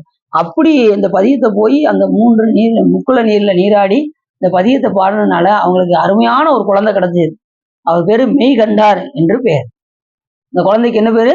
மெய்கண்டார். 2 வயசுல ஞானம். ஞானசம்பந்த பெருமான் கூட 3 வயசுலதான் ஞானம். ஆனா மெய்கண்டாருக்கு எத்தனை வயசுல ஞானம்? 2 வயசுல. நம்ம சைவத்துலதான் சாமி சிறு வயது உள்ளவங்களையே என்ன செஞ்சிருக்காரு? அவங்கள வச்சே கொண்டு வந்திருக்காரு. ஏன்னா நம்ம சமயத்துல மட்டும்தான் பெரியவங்க சின்னவங்கன்னு பார்க்க முடியாது. நான் 70 வயசு ஆளு, என் காலில் உளுரியா இல்லையா அப்படியாங்கல்ல சில பேரு. இங்க அப்படி கிடையாது. 70 வயசு ஆளு கூட 2 வயசு காலில் 2 வயசு அவங்க திருநீர் ருத்ராஜன் தரித்திருந்தால் விழுந்து வழிபாடு செய்யலாம் என்று நமது அருளாளர்கள்லாம் சொல்லியிருக்காங்க. 70 வயசு ஆளு வயசு கம்மியா இருந்தாலும் 70 இவன் கையிலெல்லாம் நம்ம திருநீர் வாங்கி பூசலாம் அப்படின்லாம் இருக்காங்க. சில பேர் வந்து பார்த்தீங்கன்னா அப்படி இருக்கக்கூடாது. நம்ம சைவத்துல யாரா இருந்தாலும் சரி விபூதி ருத்ராஜம் தெரிஞ்சா யாருனாலும் திருநீர் பூசிக்கலாம். 2வது சிவபூஜை ரொம்ப நுண்ணிப்பா நீங்க போனீங்கன்னா சிவபூஜை உள்ளவங்க சமயதீட்சை உள்ளவங்களுக்கு பூசலாம். சமயதீட்சை அடியாரும் சிவபூஜை உள்ளவங்களுக்கு சிவபூஜை எடுத்துதான் சமயதீட்சை உள்ளவங்களுக்கும் பொதுமக்களுக்கும் பூசிக்கும். புரிஞ்சிச்சா? சரி. அப்படி இந்த ஸ்வேதாரண்யேஸ்வரர் அங்கே சுவாமி அகோரமூர்த்தியாக அங்கே திகழ்கின்றார். அந்த அகோர முகம் எப்படி இருக்கும்னா செக்கச்சவேன்னு இருக்கும். ஈசான முகம் எப்படி இருக்கும்? வெண்மை நிறத்தோடு இருக்கும். ஸ்படிக வடிவத்துல இருக்கும் ஈசான முகம். தத்புருஷ முகம் வந்து மஞ்சள் கலர்ல கோங்கம்பூ நிறம், அதாவது மஞ்சள் கலர் இருக்கு பாருங்க, கொன்றை மலர் இருக்கு பாத்தீங்களா, அந்த நிறத்துல சாமியுடைய இப்ப இப்ப சாமி எந்த எந்த நோக்கி இருக்காரு, இப்ப எந்த முகத்தை நோக்கி இருக்காரு சொல்லுங்க பார்ப்போம் யாராவது. இப்ப சிவலிங்க வடிவத்துல சாமி என்ன முகத்துல இருக்காரு? இப்ப ஈசான முகம் மேல் நோக்கி இருக்குன்னு சொன்னேன், தத்புருஷ முகம் கிழக்க பார்க்க இருக்குன்னு சொன்னேன். இப்ப என்ன முகம் இது? தத்புருஷ முகம். தத்புருஷ முகம் கிழக்க பார்க்க இருக்கும். இந்த இதை வச்சுதான் சாமி எல்லாருக்கும் போகத்தை வழங்குறாரு. இந்த தத்புருஷ முகத்தை கொண்டுதான் எல்லாருக்கும் போகங்களை வராங்க. அகோர முகம் கருமை நிறத்துல, அந்த மேகம் இருக்கு பாருங்க, கருகருகருன்னு இருக்கு பாருங்களா, அந்த முகத்தோட புகை நிறத்துல அகோர முகம். வாமதேவ முகம் வந்து சிவப்பு. இது வந்து இப்ப அகோரமூர்த்தி தான் சொன்னேன். அகோரமூர்த்தி கருகருன்னு இருப்பாரு சாமி, வந்து கருமை நிறத்துல இருப்பாரு. வாமதேவ முகம் சிகப்பு கலர் நிறத்துல. சத்யோஜாத முகம் வந்து பால் நிறத்துல, பால் எப்படி வெள்ளையா இருக்கும் அது போல இருப்பாரு. ஸ்படிகம் வேற மாதிரி இருக்கும், அது மாதிரி பால் நிறம் வேற மாதிரி இருக்கும். அதே மாதிரி உச்சி முகம் ஈசான முகம், கடைசி இருக்கக்கூடிய சத்யோஜாத முகம் பால் நிறம். புரிஞ்சுச்சா? இப்ப அகர முகம் என்ன முகம் சொன்னேன், அது எந்த நிறத்துல இருக்குன்னு சொன்னேன், கருமை நிறத்துல. அந்த மாதிரி வடிவத்தை எடுத்ததும் அந்த அசுரன் என்ன பண்ணா, அப்படி பண்ணிட்டான். இன்னொன்னு என்ன, நிறைய பேரு அகோரம்னா சாமி எப்படி பயங்கர கொடூரமா இருப்பாரோ அப்படின்லாம் கிடையாது. கோரம்னு அர்த்தம் கொடூரம்னு அர்த்தம். அகோரம் அப்படின்னா, கோரம்னா கொடூரம்னு அர்த்தம், அதை தாங்க முடியாதுன்னு அர்த்தம். அகோரம்னா அதுக்கு எதிர்வர என்னது, சாந்தம் அப்படின்னு அர்த்தம். அப்ப சாமி எப்படி இருப்பாரு, சாந்தம். இப்ப நம்ம அவருக்கு கோர முகத்தை எடுத்தான்னு வச்சுக்கோங்க, நம்ம எல்லாம் ஒருத்தரும் தாங்க மாட்டோம். அதனாலதான் அவர் அந்த முகத்தை அகோரமா வச்சிருக்காரு, அகோர முகமாக வைத்து அருள் செய்கின்றார். ஏன்னா யாரும் பயந்துடக்கூடாதுல்ல. அதனால சாமி ஏதாவது நமக்கு ஒரு தண்டனை கொடுத்தாருன்னு வச்சுக்கோங்க, அது என்ன செய்யணும், அது கோப பிரசாதமாக நம்ம ஏற்றுக்கொள்ள வேண்டும். நாம் ஏதோ ஒரு தவறு செஞ்சிருக்கோம், அதனால சாமி நம்மை அதை நம்மளை திருத்துகின்றார் என்று நினைக்க வேண்டுமே தவிர, நாம சாமி தண்டிக்கிறான்னு நம்ம என்ன செய்யக்கூடாது, எடுத்துக்கொள்ள கூடாது. புரிஞ்சுச்சா? கோப பிரசாதம் அப்படிதான் நம்ம சித்தாந்தம் நமக்கு சொல்லுது, கோப பிரசாதமாக. அப்படி மார்க்கண்டேயன் அங்கன் போற்றி மரளியை தாக்கி நிலைமை பெற்றான். யார? அவரு சாகா வருத்தப்பட்டார். யாரு? மார்க்கண்டேயர். ரொம்ப நாளா மிருகண்ட முனிவருக்கு குழந்தையே இல்லை. உடனே அவர் ரொம்ப தவம் செய்து சிவபெருமானிடம் விண்ணப்பம் செய்து, நீங்க பல நாள் வழிபாடு செஞ்சுக்கிட்டே இருந்தீங்கன்னா சாமி என்ன செய்வாரு, ஒரு நாள் அதை சாங்ஷன் பண்ணி விட்டுருவாரு.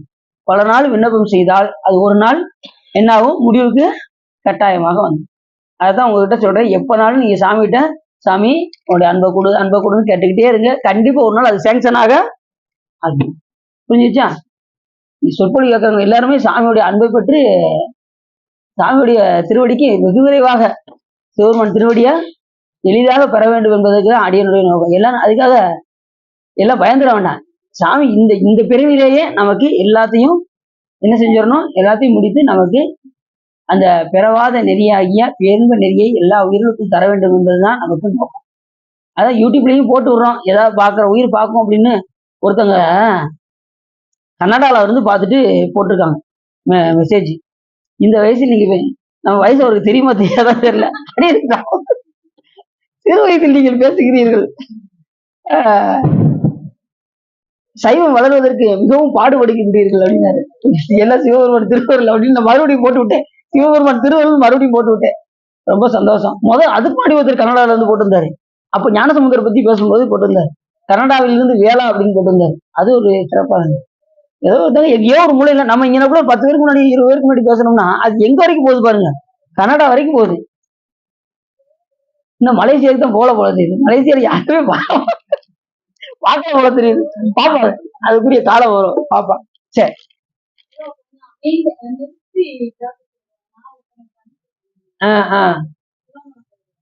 இன்னும் நிறுத்திக்கோ. எனக்கு புரியும். எந்த இது அனுப்பிச்சீங்க? அனுப்பிச்சுட்டீங்க? எந்த இது அனுப்பிச்சு விட்டீங்க? அனுப்பிச்சுட்டீங்களா? சரி சரி சரி, நம்ம நிதானம் பேசதான் நினைக்கிறோம். ஒருத்தவங்க இயல்பா உள்ளதை மாற்ற முடியாது, என்ன சொல்லுவான். இல்ல நம்ம பேசுறது எப்படி ரொம்ப ஃபாஸ்டா இருக்கா, நிதானமா தானே இருக்கு.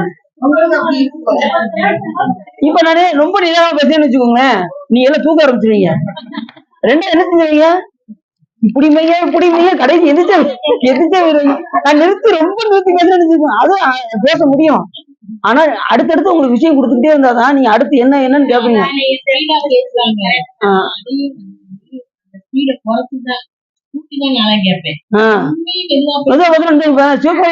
ரொம்ப மெதுவா பேசுறாரு. அதுவும் இல்ல அது நல்லா இருக்கும், நான் சூப்பரா இருக்கும். ரொம்ப மெதுவா பேசுவாங்க. ஒரு சிலர் இந்த இவரு நம்ம சோசமியையும் மெதுவா பேசுவாங்க. அது நல்லா இருக்கும். ஒரு எல்லாமே நல்லா இருக்கும். அடியன் வீச்சை தவிர இந்த ஸ்பீச்சை தவிர மத்த எல்லா நல்லா தான் இருக்கு. இதான் நான் அடியன் குறைக்கிறதுக்கு முயற்சி பண்றேன். அதானா அவங்க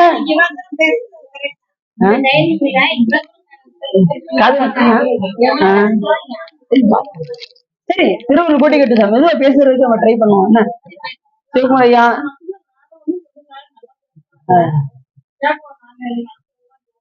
தெக்க கிடைக்காது, இன்னும் கொஞ்சம் நிதானமா வேணும். இப்ப நேர்ல கேட்கறதுக்கும் செல்ல கேட்கறதுக்கு வித்தியாசம் இருக்குல்ல சார். செல்ல கேட்டோம்னா கொஞ்சம் வேகமா தான் கேட்கும். சரி இருக்கட்டும். சரி அவரவருக்கு உள்ளபடி ஈசன் அருளாலே யாருக்கு கிடைக்கணும். எல்லாருமே வயசான காலத்துல தான் சார் பேசுவாங்க. தொப்புளி இடமே உள்ளவங்க ரொம்ப பேசுறது ரொம்ப கஷ்டம் தான். என்ன சார் அப்படித்தானே?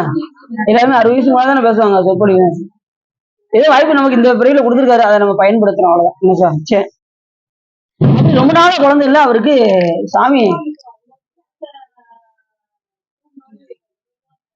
அப்படிங்களா? சரி சரி, நம்ம பயன்படுத்திக்கிறோம் அவ்வளவுதான் சார். சரி, அப்படி அந்த மிருகண்ட முனிவருக்கு சிவபெருமான் காட்சி கொடுத்து உனக்கு என்னப்பா வேணும்னு கேட்டாரு. அவர் எனக்கு ஒரு குழந்தை வேண்டும் என்று கேட்டார். நொண்டி மொடம் ரொம்ப கெட்டவனா இருப்பான் அப்படின்னா உனக்கு ஒரு 100 வயசு தாரேன், அப்படி ஒரு குழந்தை வேணுமா? இல்லைன்னா ரொம்ப நல்லவனா ஒரு 16 வயசு இருக்கிற மாதிரி குழந்தை வேணுமான்னு கேட்டதும் உடனே யாருமே என்ன செய்வாங்க, கெட்டவனை வச்சு 100 வருஷம் வாழ்றதுக்கு நல்லவனை வச்சு ஒரு 16 வருஷம் வாழ்ந்து கொள்ளலாம் என்று 16 வயதுடைய பிள்ளையை கேட்டார்கள். உடனே சிவபெருமான் அவருக்கு வழங்கினார். அப்ப இதுல இருந்து என்ன தெரியுது, எது இருந்தாலும் சிவபெருமானிடம் இருந்தாலும் கேட்டு பெற வேண்டும் என்பது. உடனே கொடுத்ததும் உடனே அந்த குழந்தைக்கு கொஞ்சம் கொஞ்சம் காலம் ஓடிச்சு. கரெக்டா 16 வயது நிரம்பியது. அவங்க அப்பா நல்லா என்ன சொல்லி கொடுத்துருக்காங்க, சிவ பூஜை நல்லா சொல்லி கொடுத்துருக்காங்க. இதுக்குதான் தாய் தந்தையார் எப்படி வளர்க்கிறாங்களோ அதுபடிதான் அந்த குழந்தை வளரும் என்பதை நம்ம மறந்துடக்கூடாது. அப்படி சிவபூஜையில அவர் அதிக நாட்டம் செலுத்திய காரணத்தினால் கரெக்டா 16 வயது நிரம்பும் போது யார் வந்தா, யமதூதர்கள் வந்தார்கள். யமதூதர் வந்ததுமே பார்த்ததுமே பயந்துட்டாங்க. இது பெரிய இடத்து சமாச்சாரம் அப்படின்ட்டு நேரா எங்க போயிட்டாங்க, யமன்ட்ட போயிட்டாங்க. என்ன எல்லாம் போய் பயப்படுறாங்க, நம்மளே போயிடுவோம் அப்படின்ட்டு யமனே வந்தார். வரும்போது எப்படி வந்தாராம், அருமை வாகனத்துல வந்தாராம். அருமை வாகனம் என்ன வாகனம், எருமை வாகனத்துல வந்தார். வந்தது கூட பிரிச்சு கிடையாது, அவருடைய வாகனம் வர்றாரு. ஆனா கோயிலுக்குள்ளே வரலாமா? அப்படி கோயிலுக்குள்ளே வந்தாரா அந்த வாகனத்தோட. அதுதான் அவர் பண்ண குற்றம். 2வது, சிவ சம்பந்தமாக இருக்கும்போது காலச்சக்கரம் ஓடாது. ஆனா அவர் பாசக்கயிறு அதையும் மீறி வீசினாரு, அது ஒரு குற்றமாயிருச்சு. 2வது 3வது என்ன காரணம் அப்படின்னா, அடியார் மேல மேல போட்டதும் ஒரு குற்றம். சிவலிங்கத்தின் மேல் அந்த பாசக்கயிறு வீசியது அதை விட குற்றம். அதனால சாமி என்ன பண்ணாரு, இடது பாதத்தால் வெட்டி விதைத்தார். அடுத்த நிலைமை யமன் இறந்தான். உடனே அவருடைய மனைவி மடிப்பிச்சை கேட்டதுக்கு அப்புறம் சாமி என்ன செய்யறாரு, அவருக்கு அந்த உயிரை மறுபடியும் கொடுக்குறாரு.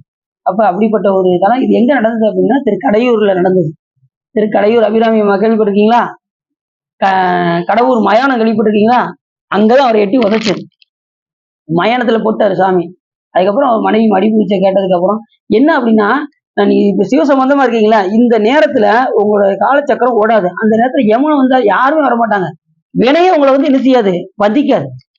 நீ சாமி பத்தி கேட்கும்போது என்ன பந்திக்காது, வினை நம்மளை பந்திக்கும். ஏன்னா உங்களுக்கு சிந்தனை முழுவதும் எதுல இருக்கு, இங்க இருக்கு.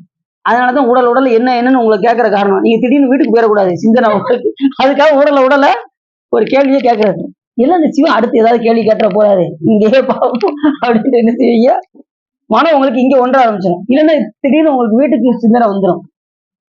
அது மாதிரி நான் ரொம்ப மெதுவா பேசினாலும் நீங்க வாட்டு பேசுங்க சாமி, எப்ப நேரம் பேசுங்க அப்படின்னு தூங்கிடுவீங்க. 2வது வீட்டு சிந்தனை வெளியே போயிடும் சார். ரொம்ப நிறுத்தி பேசினாலும் சிரமம். நம்மளால முடிஞ்ச அளவுக்கு பேசிட்டே இருக்கணும். சரி, பேசிக்கு இலக்கணமா பேசியிருந்த வார்த்தையின் மணி வார்த்தை பேசின்னு மாணிக்கவாச பெருமான் சொல்வது, பேசினா சிவபெருமானை பத்தி பேசிக்கிட்டே இருக்கணும். இல்லையா இந்த பிறவி வீணா போயிடும்.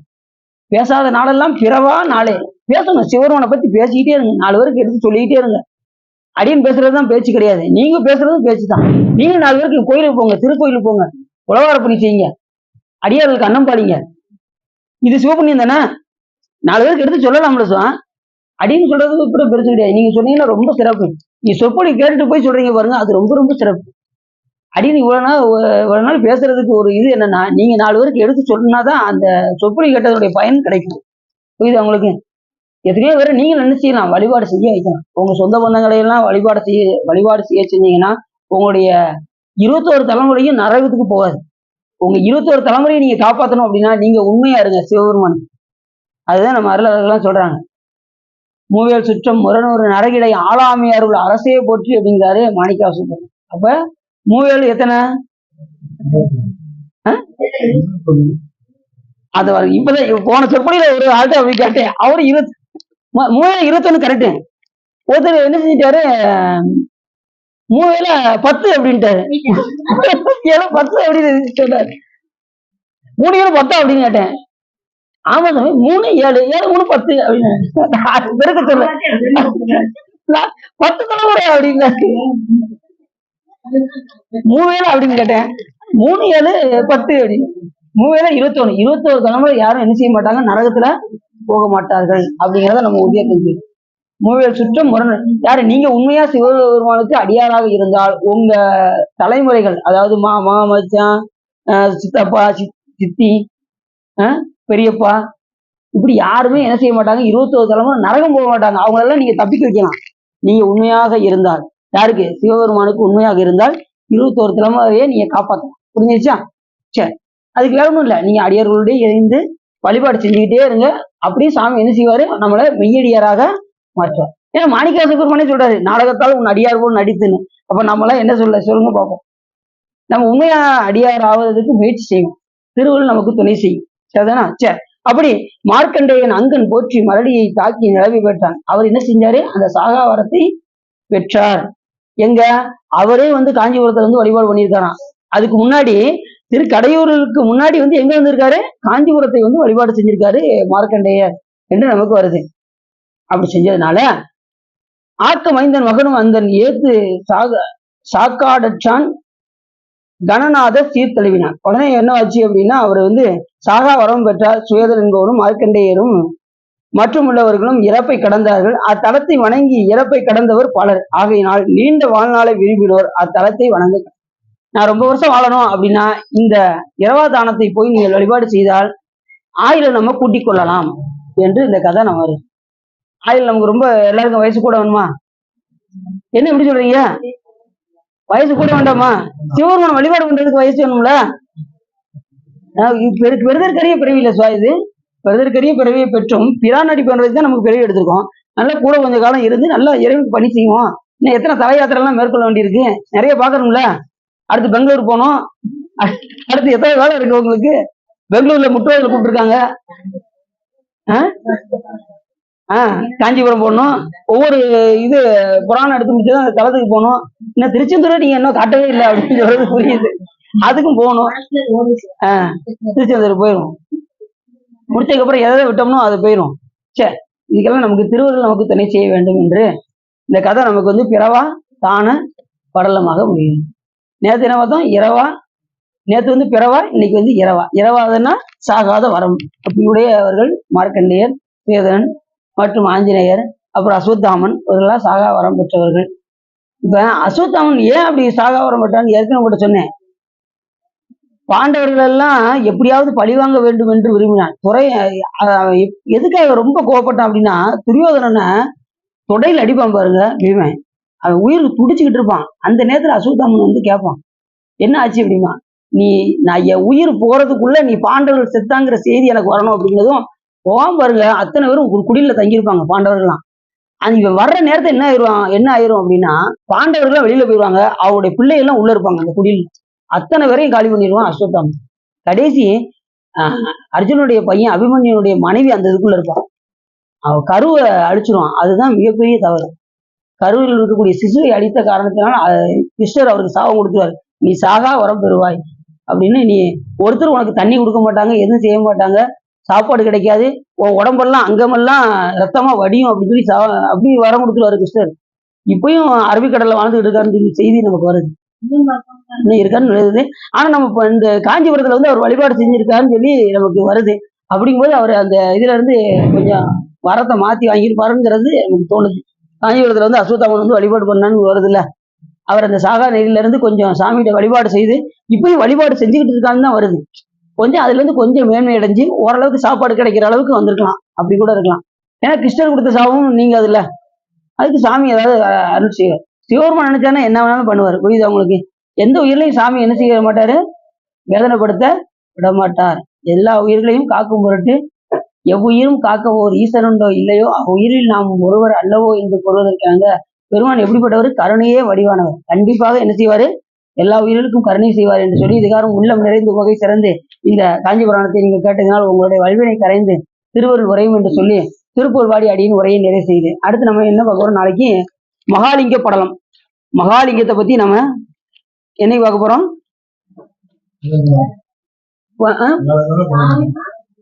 நாளைக்கு அங்க இது திருமணம் பாடம் பண்ணணும். இது யார் யார் வர்றீங்க கொஞ்சம் சொல்லுங்க.